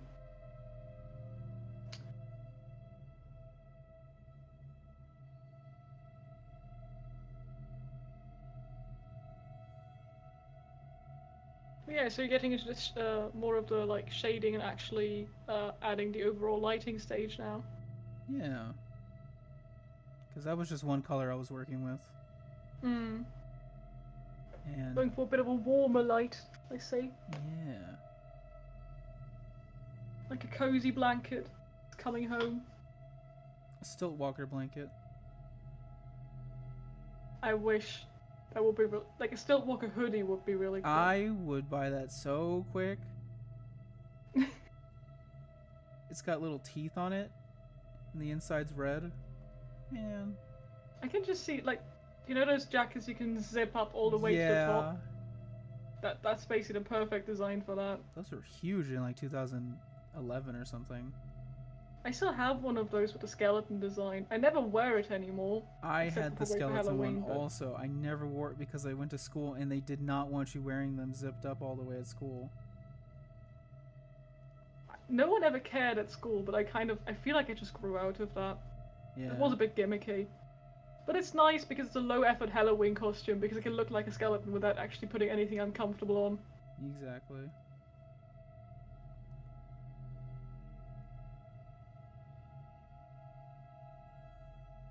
What happens if the Stiltwalker meets a Necromorph in the corridor? I imagine carnage. I mean, would it? Are we assuming that they're like cats and they don't like seeing each other? I don't know. I guess it depends on what type both of them are, right? Yeah. Because the stealth walker only attacks when it's in a superior position, so depends entirely what the opposing necromorph would be.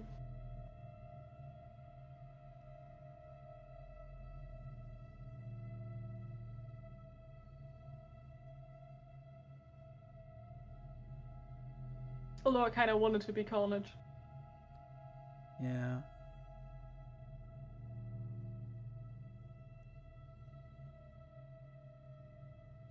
I really want to see the Stiltwalker fight something. So, is The Thing also your favorite horror movie of all time, or is it a different one? All time? No. It's definitely on my, like, top 20. As for where on that top 20, I don't know. But near top 10. What is in your top 3? Oh, boy. I think Hereditary has to be up there. Mm-hmm. Hereditary. I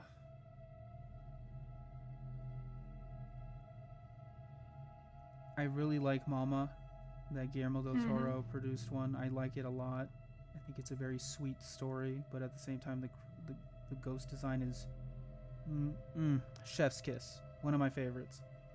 It's definitely a huge inspiration. Anything by Guillermo del Toro, because I like how he gets people to draw faces. Ghosts, really distorted looking, sort of normal faces. I love that. It's very creepy. And just because I'm such a Silent Hill fan, I think the Silent Hill movie, the first one, not the second one, not the bad second one. I haven't seen the second one, so I wouldn't know. It's not even worth it. Literally, 3D is in the actual title. Oh no, that's always a bad sign. I think I have to say, for me, I don't think I have a top 3, but I do have 2 that stand out to me, and that would be Midsommar and Nope. Midsommar was cool, but I just think Hereditary spoiled me too much. Hereditary isn't bad. I think I like the contrast to the mundane more in Midsommar. Yeah, it's really good. That eerie vibe of everyone in that little area was very I think cool. that's also why I liked Get Out. Yeah, the unnerving calmness of certain scenes is very effective because it makes you automatically think something is wrong and something's up. Indeed. And also because going in, you know it's a horror movie, you're just like expecting something to happen all the time, and when it doesn't, you're just more tense. Yeah. I haven't seen Nope yet. I need to see it. It's really good. I know what happens because I was spoiled to it, but I would love to experience the buildup of it. I've been watching like a lot of indie cinema lately because I've kind of been disappointed with like mainstream releases. Yeah. For the same reason I'm disappointed with AAA, it's all franchises. Yeah. I'm definitely more into I've had a lot horror. of luck though, because I saw Nope and I saw Everything Everywhere All at Once, and they're both really good movies. Everything Everywhere All at Once immediately made my like top 3 movies ever.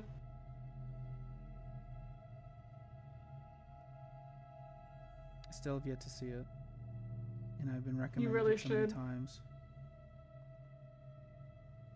I haven't actually met anyone that didn't like it so far. A24 just comes up with a lot of good stuff. Or they produce it, or whatever they do. It's a shame that I don't know the actual like people that make it, but publisher or whatever the movie equivalent is. It's 2 really young guys that made Everything Everywhere All at Once. Because I'm bad with names. Again, I apologize. I don't remember their names, but I remember reading an interview from them. They made a bunch of movies already, and they were really dissatisfied with how they had to work with an external VFX studio for their last one. So they did all of the VFX for Everything Everywhere All at Once in-house with like a team of 5 to 10 people only. which I found really impressive. And they specifically went out of their way to cast actors that could do their stunts themselves. So yeah. It's very much more. It's closer to like a John Wick or like an Asian martial arts movie in terms of action scenes. Yeah. But it also goes really hard down the nihilistic philosophy route. So, Nice, like a hopeful nice nihilism. It's really weird. It's a nihilistic movie, but it leaves you happy leaving and like optimistic leaving the cinema, which should be like not possible. Yeah, the last time I played a nihilistic game that was like interesting and it made me think a lot was Soma. Mhm. And that game it made me think a lot, and it was a depressing ending. But I think in that setting in a horror game, it makes sense. So Yeah, I like when endings like that are done well and they make you think. I remember only picking up on Nope being a thing because I saw the poster. And the poster is so weird with the horse upside down and the balloon. I was like, what is this? Yeah. Um, I didn't know it was about aliens until I think the trailer started coming out. Yeah. I didn't know it was a horror movie before I went to see it. But it was a good one. What I found really impressive is they used a giant light panel fixture above the house to create the lighting effects. That's not VFX, that's an actual light that they had like with 2 cranes above it.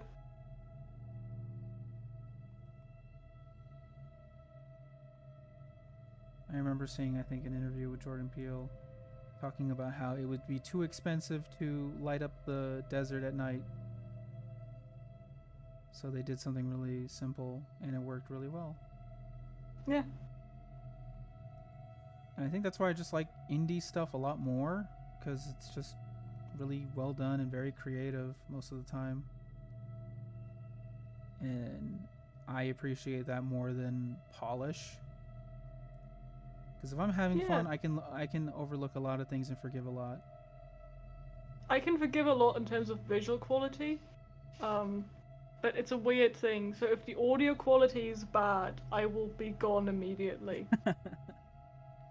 Like it's not about like the composition being good or bad, but more as in like if it's clipping or if the levels aren't done well. Which is why I also have some gripes with Nolan movies, because he seems to have the obsession of not making me be able to hear the dialogue ever. Yeah. It's always Hans Zimmerman just going crazy. It's actually Ludwig van Göransson and the latest one in Tenet. Oh. Which is the guy that did the Black Panther soundtrack.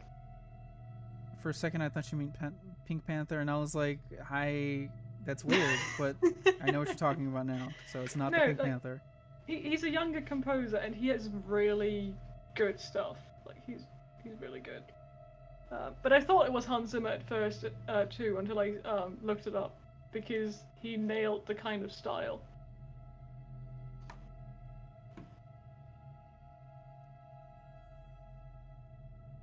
He also scored The Mandalorian, actually. Oh, okay. Yeah. Okay, yeah. That was good. I love the Mandalorian soundtrack.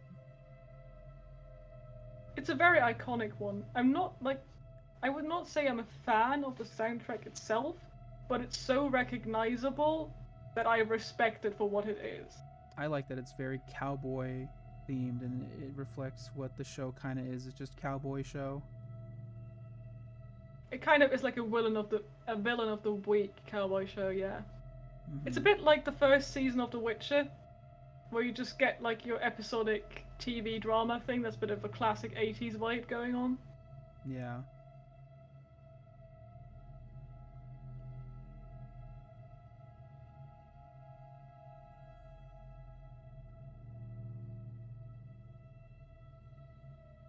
Oh wait, just letting you know we've hit the 2-hour mark, so... Oh boy, okay, let me wrap this up then. I'm just having so much fun. No, it's alright. I was just letting you know so that you know to eventually move on to the other elements of this. Oh, the other elements are nothing. I knew the Stiltwalker was gonna be a main thing that'd be rendering. I was prepared for this. Are we planning on doing clothing merch? I wouldn't say planning, I would say we're hoping to eventually. Because it's a really cool thing to do, but it's also a lot of work. Because you have to work with different manufacturers, right? With shipping, it's always a lot of work. We do like standard hoodies with a logo on it at the moment, and that's about the best we can do with our current capabilities. Because doing something as involved as like a full print hoodie for the Stealth Walker would be a long process. If you're actually interested in how much goes into doing a merch division and stuff like that, because they do it in-house, Linus Tech Tips has really good videos explaining what goes into that. But it's a lot, and we currently don't have the people or the time for that. So definitely a hoping to, not a planning to.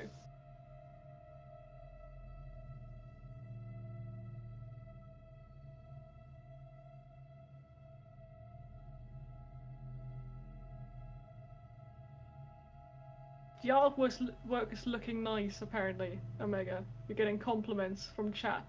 Oh, thank you, chat. I'm working as fast as my little hands can, while also trying to make it look really cool. And I'm glad it's working. Don't give yourself carpal tunnel.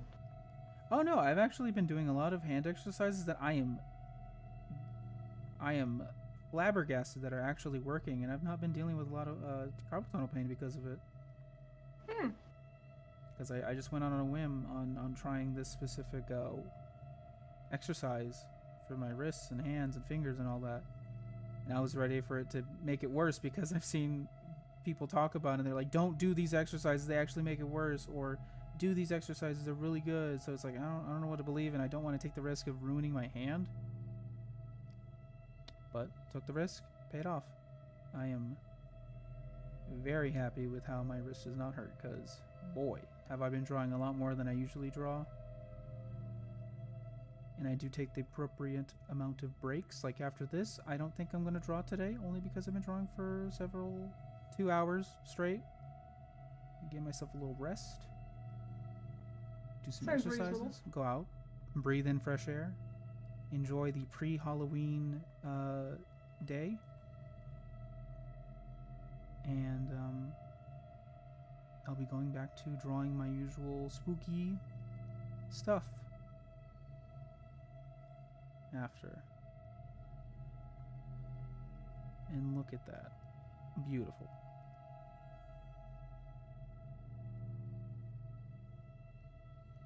Guess there's also a nice change of pace from the last few concepts that you had to do, which weren't spooky. Yeah, I missed doing spooky stuff.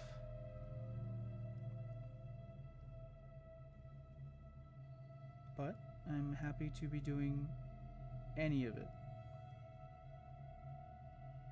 And it is a nice break because I only draw spooky stuff and I'm expected to draw spooky stuff on Twitter. So not having that expectation is very nice.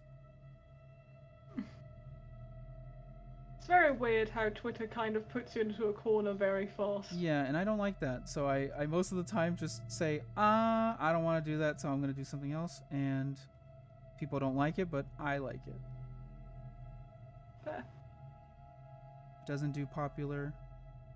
All I know is that I am doing something I like. Because it does get pretty stale. I mean, to be honest, my personal Twitter account has like barely any followers because I literally just post what I feel like doing. Mm-hmm.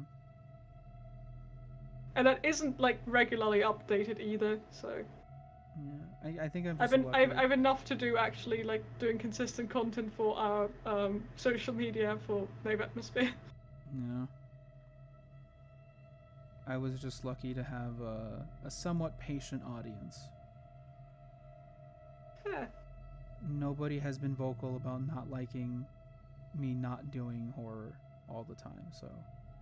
And if they were, boy, would my Twitter fingers be just all over that keyboard, telling them what's what.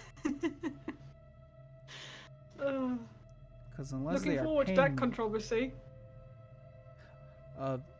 a negative atmosphere artist tells Twitter follower, "Hey, I draw what I want. It makes me happy." I was thinking more of like the clickbaity headline of artist tells off audience for having expectations, that kind of stuff.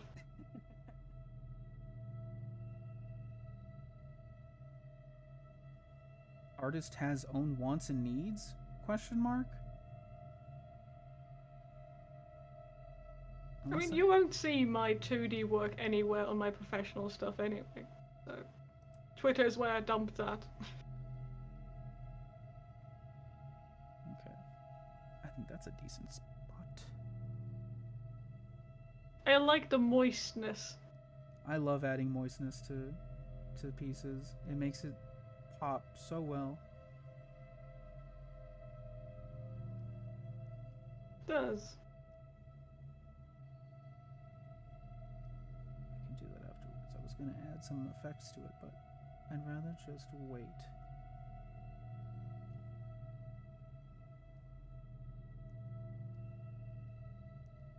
Okay. Now to add a smidge. Just a smidge of different colors in red.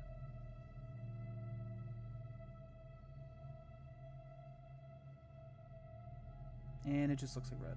You know what? It's fine. We'll fix it in post.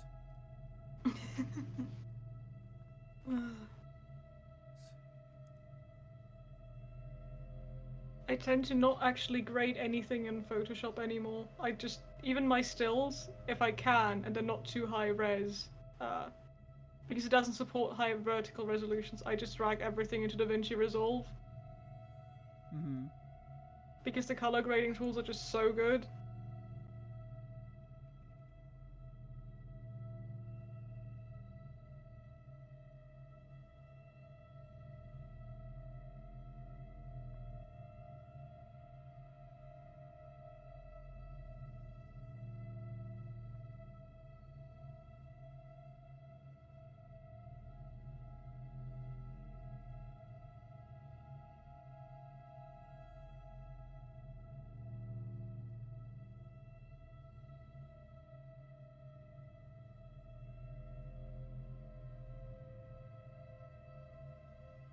You going with the classic snow landscape?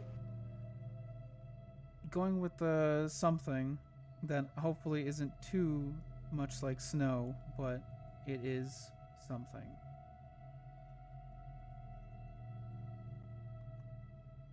Because I want this poster to at least make somewhat sense in our universe, but I'm trying this out first to see what really works.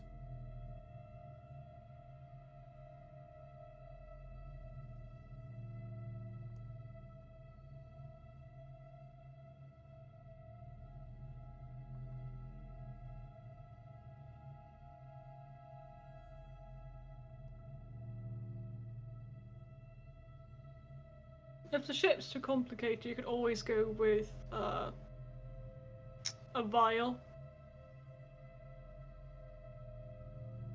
But yeah.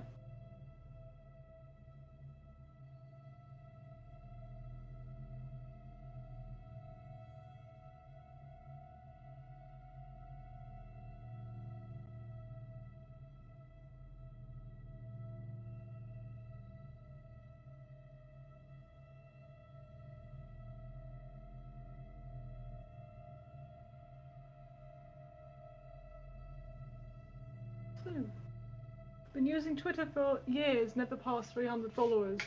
Well, 300 is already a lot. By Twitter standards. Yeah. I'm always surprised over 12,000 of you follow this channel. By the way, if you haven't already, do follow us. There is occasional updates, and if you don't subscribe, you're probably going to miss those because we don't have a regular schedule.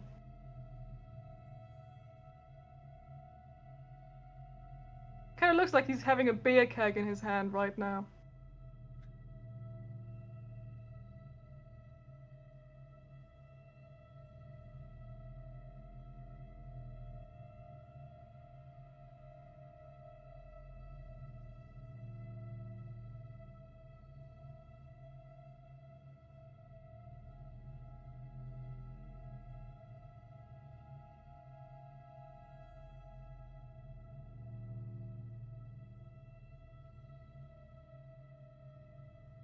So, what is your guys' favorite horror movies? If you drop them in the chat, maybe we'll know them. Maybe we'll have something new to watch.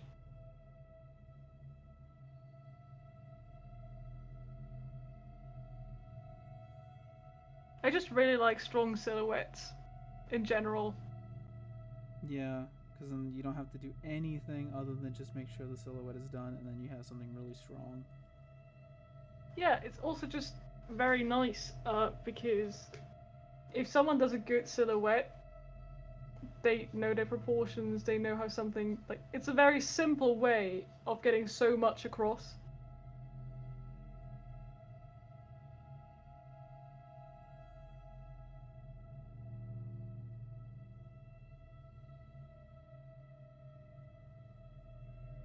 So you're just cutting off his leg. Yeah, basically, just to make it as easy as possible. Because we don't want to keep these people here forever, because I can't. I want to be a perfectionist when it just comes to a silhouette.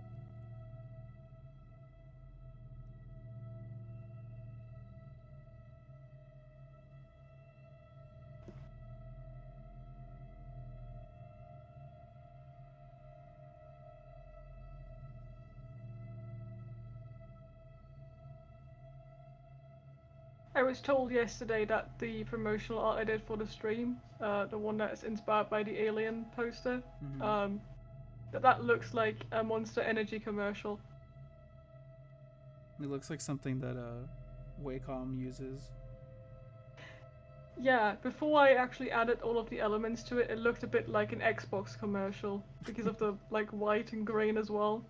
There's too many brands using these colors in the gaming space. I was also told it looks like Razer, so Razer coming out with drawing tablets would be interesting. if it was a Razer drawing pen, it would definitely have RGB instead of metal rings. I mean, the only way I could see that functioning is if like you're switching between like eraser and pen, it changing color. I think that'd be pretty useful because sometimes I forget what I'm using and then I destroy something on accident. But I don't know. If there's anyone from Razer listening, that one's for free. Anything else is gonna be Well, battery life for that pen would be abysmal. oh god, it'd be gone. It'd be gone every day. But it probably would have some sort of RGB mount charger. Of course it would have. Like, a single ring of RGB that pulses while it's loading. I kind of want to design that pen now. It also has cat ear attachments. Just like But only in the premium edition. Yeah. The question is, where do you fit the RGB Razer logo? Is that on the charger or on the pen? It has a little emblem on the end of it, like a Rolls Royce. Just sticks up.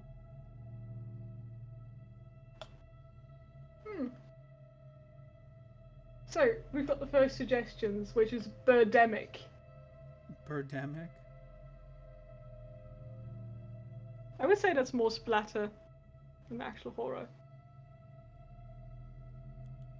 But to me, it's a bit comedic in nature. Also, The Descent, The Descent's pretty which good. I haven't seen. Pretty good movie. It's a good confined space horror. And I really liked Underwater for that reason. yeah, a lot of confined space horror works really well. Descent, I like it because I don't think many people did cave exploration horror, because in general that sport, that thing that people do, that whole thing, I never could. I've actually been caving, I or what cannot. you call that in English. That's going to elude me. I cannot. That it sounds too risky. It is genuinely scary because sometimes you have to go head first through Yep. a hole that's going straight down and it's very narrow, so you're scared about actually like getting stuck, and you have no idea what's down there either. But you have to go head first because your light's attached to your head, right? And you Yeah. can't see what you're doing otherwise. So yeah. definitely recommend you watch Descent then. It'll maybe never make you want to do it again. It's fine. It actually wasn't so much my thing, but I wanted to try it at least once.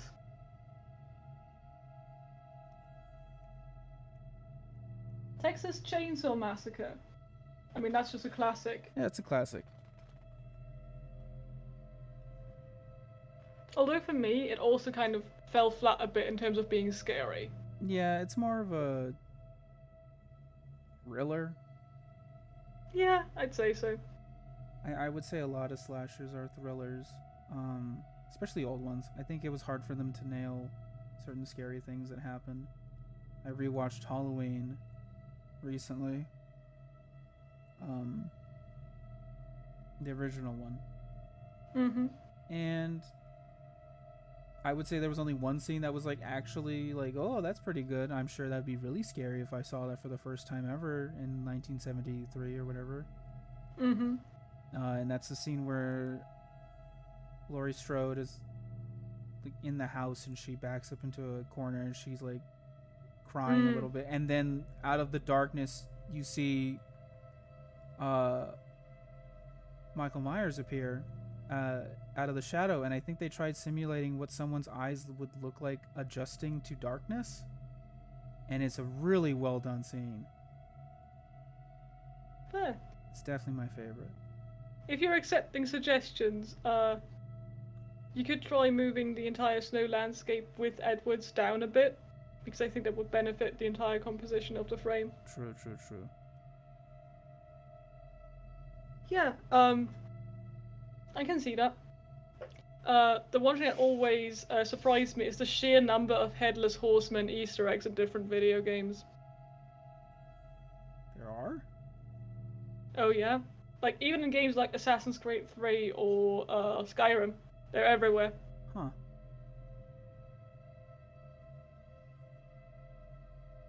Like, in Assassin's Creed 3, there was this one farm, which it has pumpkins all around, and there is a headless guy walking around. And in Skyrim, it's just a ghost that's horseless that rides around on a horse. And you can follow him to, like, a graveyard where a bunch of skeletons will revive. But yeah, there's plenty of others in other games as well. Those are just, like, a few of the more well-known ones.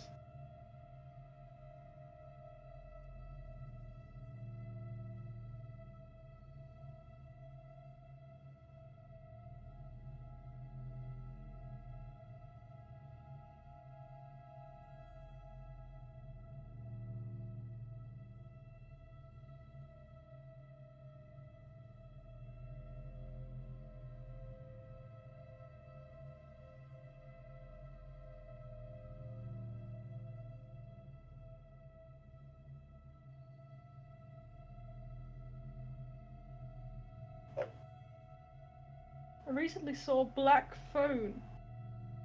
I'm not sure I've even heard of that one. It's a horror movie based off of a novel, I believe, and they did pretty good adapting it. I don't know if the original author was involved, but it is a story about a serial killer who kidnaps a boy and puts him in this closet, and he's got a phone that he can talk to past victims, I think. I'm probably butchering the story. I've never watched it, but apparently it's really good, and I definitely want to watch it. Interesting. Definitely sounds like an interesting premise. I did read a book at some point about a serial killer that was a bit cliche because they went with the whole split personality thing, right? But he was talking to his serial killer self through his phone and tried to prevent himself from committing murders, which was an interesting premise, because they played it so that you didn't know that it was him. So you had this scenario where someone kept calling him and going, "I'm going to murder this person," and him trying to prevent it, for it to eventually turn out he was the one murdering it. Another good movie I saw was *Malignant*. That movie is a roller coaster ride of cheesy action. Not really action. There's just a lot of crazy things happening while being a horror movie at the same time. And it is a very fun movie. And then I think the same day I saw *Barbarian*, the new one that just came out. It's streaming on HBO Max. Mm-hmm. Very good movie. Whole time, you don't know what's happening, and then as soon as you think you know what's happening, something's different that's happening, and it's really fun. That's another good one. But we don't have HBO here, so I would have to go with Sky probably because they usually have everything that HBO has. Yeah, it's really good. Definitely recommend Barbarian and Malignant. Someone also pointed out Empty Man. Empty Man. Oh, I think I heard about that one. It's one of those very obviously inspired by creepypastas. It kind of just makes me appreciate how many horror movies there are out there that I haven't seen or heard of yet. Yeah. Let's see. What's a good font? Apparently there's a Spanish movie called Rec, Yeah. which there's apparently an American remake called Quarantine. Quarantine sucks. Rec is pretty good. It's one of those movies that you think you know what's happening, but then something happens and you're like, oh. Which I love those Fair. movies. Twists are very cliche in movies, but I really like it when it's done well. And it's Oh yeah, when a genuine twist is surprise. executed well, there's nothing better than that because it really is a good rug pull. Yeah, because sometimes But- there's rug pulls that are just like, oh, something completely unrelated. Yeah, so if you go too far and just like it doesn't make sense anymore, you just did it for the sake of it, or the other way around, where it's like I saw this coming from the beginning. What are you on about? Yeah. But I guess it's just also really hard to pull off a successful twist ending nowadays because the more media you consume, the more of the cliches you kind of realize, right? So Mhm. no matter what kind of tools you use as a writer or as a cinematographer or whatever, people will possibly know those and know what to expect because someone else has done it before.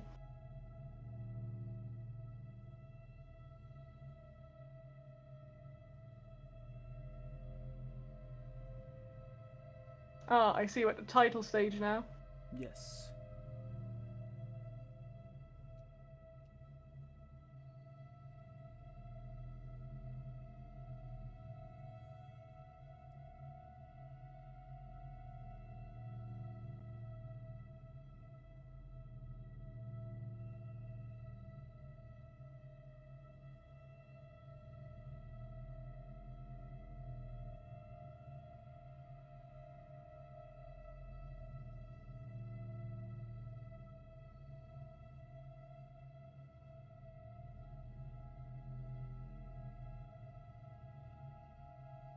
Ooh, that's a cool idea.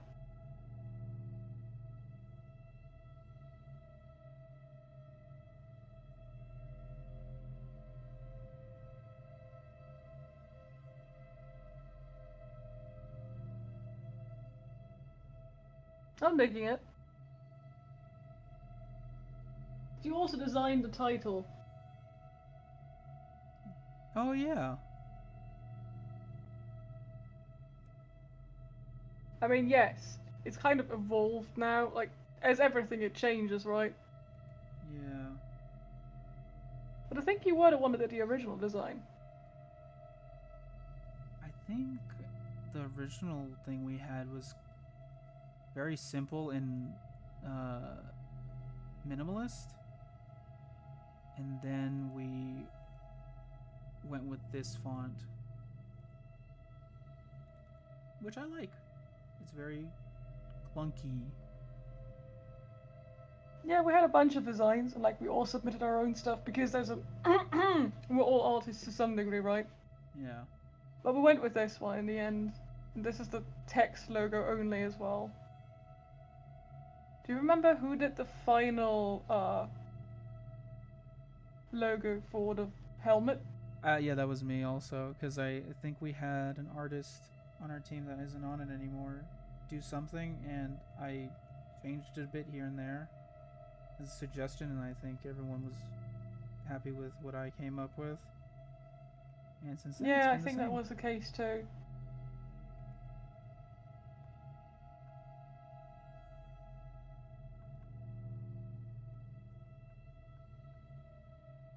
This is working out really well. Yeah, I like it.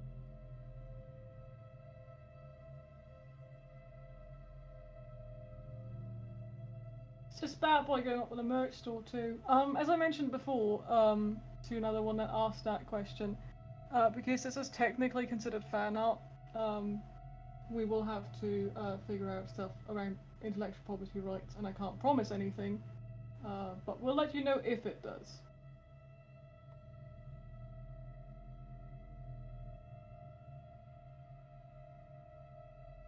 Although I kind of want that on my wall, just personally. Yeah.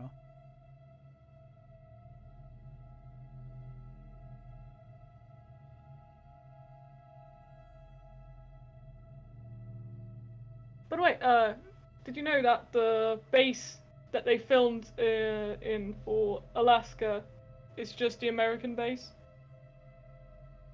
Oh. So they use the same base for both sequences, but you know how for like the climactic final stuff they blow it up? So they filmed in the same thing, and they filmed the prologue in the destroyed ruins of what they blew up afterwards. That's fun. So it's the same set, just because they blew it up practically, they used the aftermath of that to get the second set.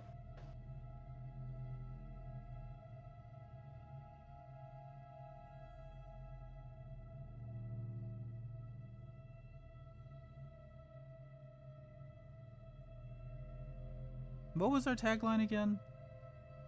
Survival is unlikely. Your survival is unlikely, yes.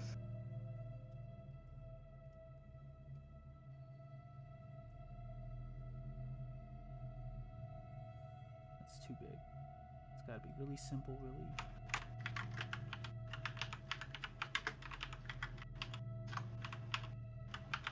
Do you have the right font? I do not, I don't think. It is on the file server, so you could grab it if you Ooh. wanted to. Where would that be under?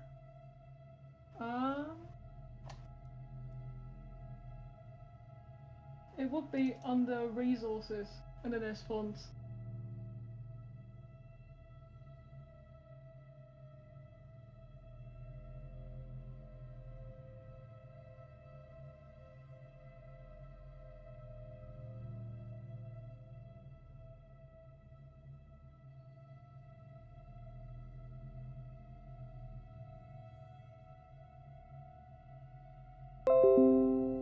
Perfect.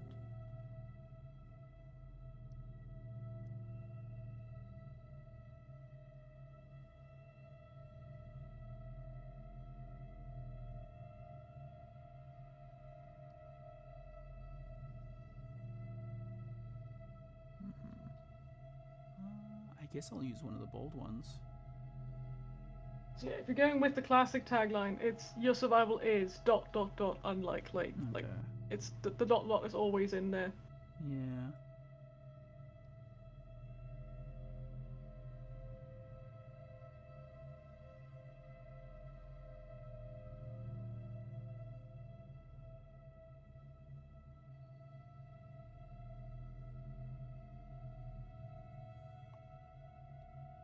Ah yes, the spam comments are coming in.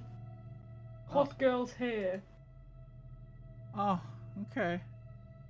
I'm not sure that's accurate. I don't think there are any hot girls on this poster. We're not talking about Stillwalker Chan today. No more.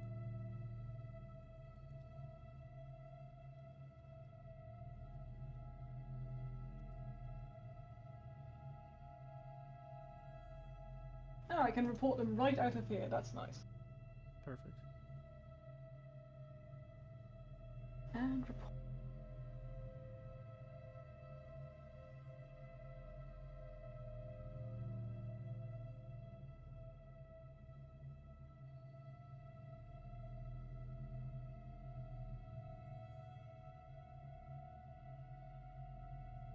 Gotta figure out where to put our logo.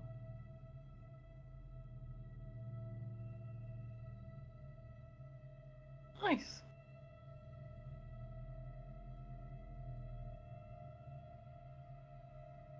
Where would you put a studio logo in this one? Right in the little corner.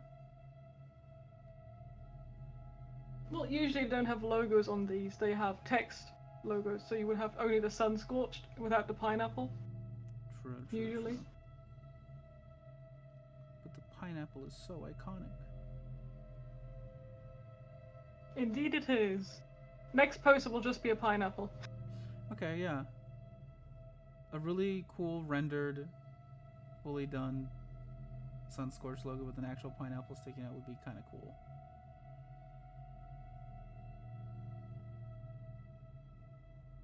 That would be so much work. But it'd be really cool. It would be. Do you have any funny Easter eggs? You'll have to find out. If I tell you about them now, they're not going to be funny Easter eggs anymore, are they? Exactly. You'll have to wait for somebody to make a compilation video of the top 10 Easter eggs. I do think if you center the survival is unlikely bit, it's going to look better. But Or rather more like a movie poster, because movie posters have this obsession with centering everything. Yeah. So if you look at the reference we're using, go a bit lower, where it almost overlaps the teeth for his hoodie, because if you're printing something, you want the margins to be bigger, because potential, like, cut-off points. True.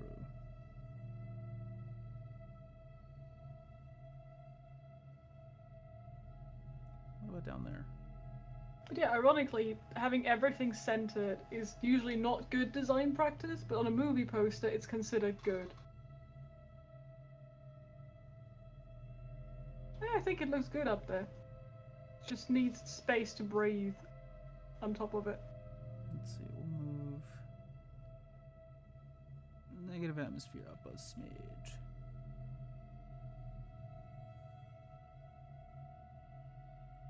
It's really cramped. Yeah. This is all it is, though, to be honest. Like, the last stage where you're adjusting everything to be in the right place is always the most annoying one, because you're literally just trying, does it look good there? No. Does it look good there? No. Does it look good there? Maybe.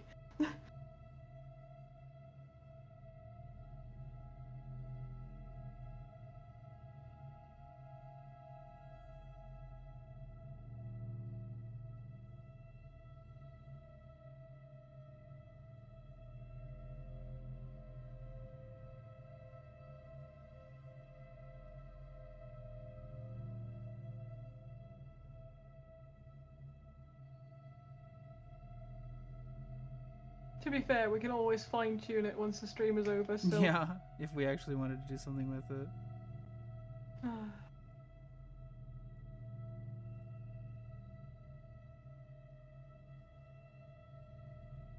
Well, should it go on the merch store, it's definitely getting a treatment.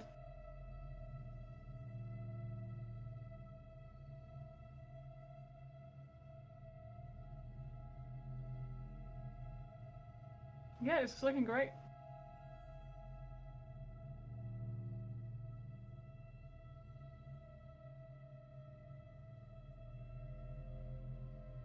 I would consider this finished for now. Yeah. In that case, it was very nice having you all on. Very active chat. Very nice chatting with you. And a very pleasant experience to just watch you paint something disturbing again. Definitely.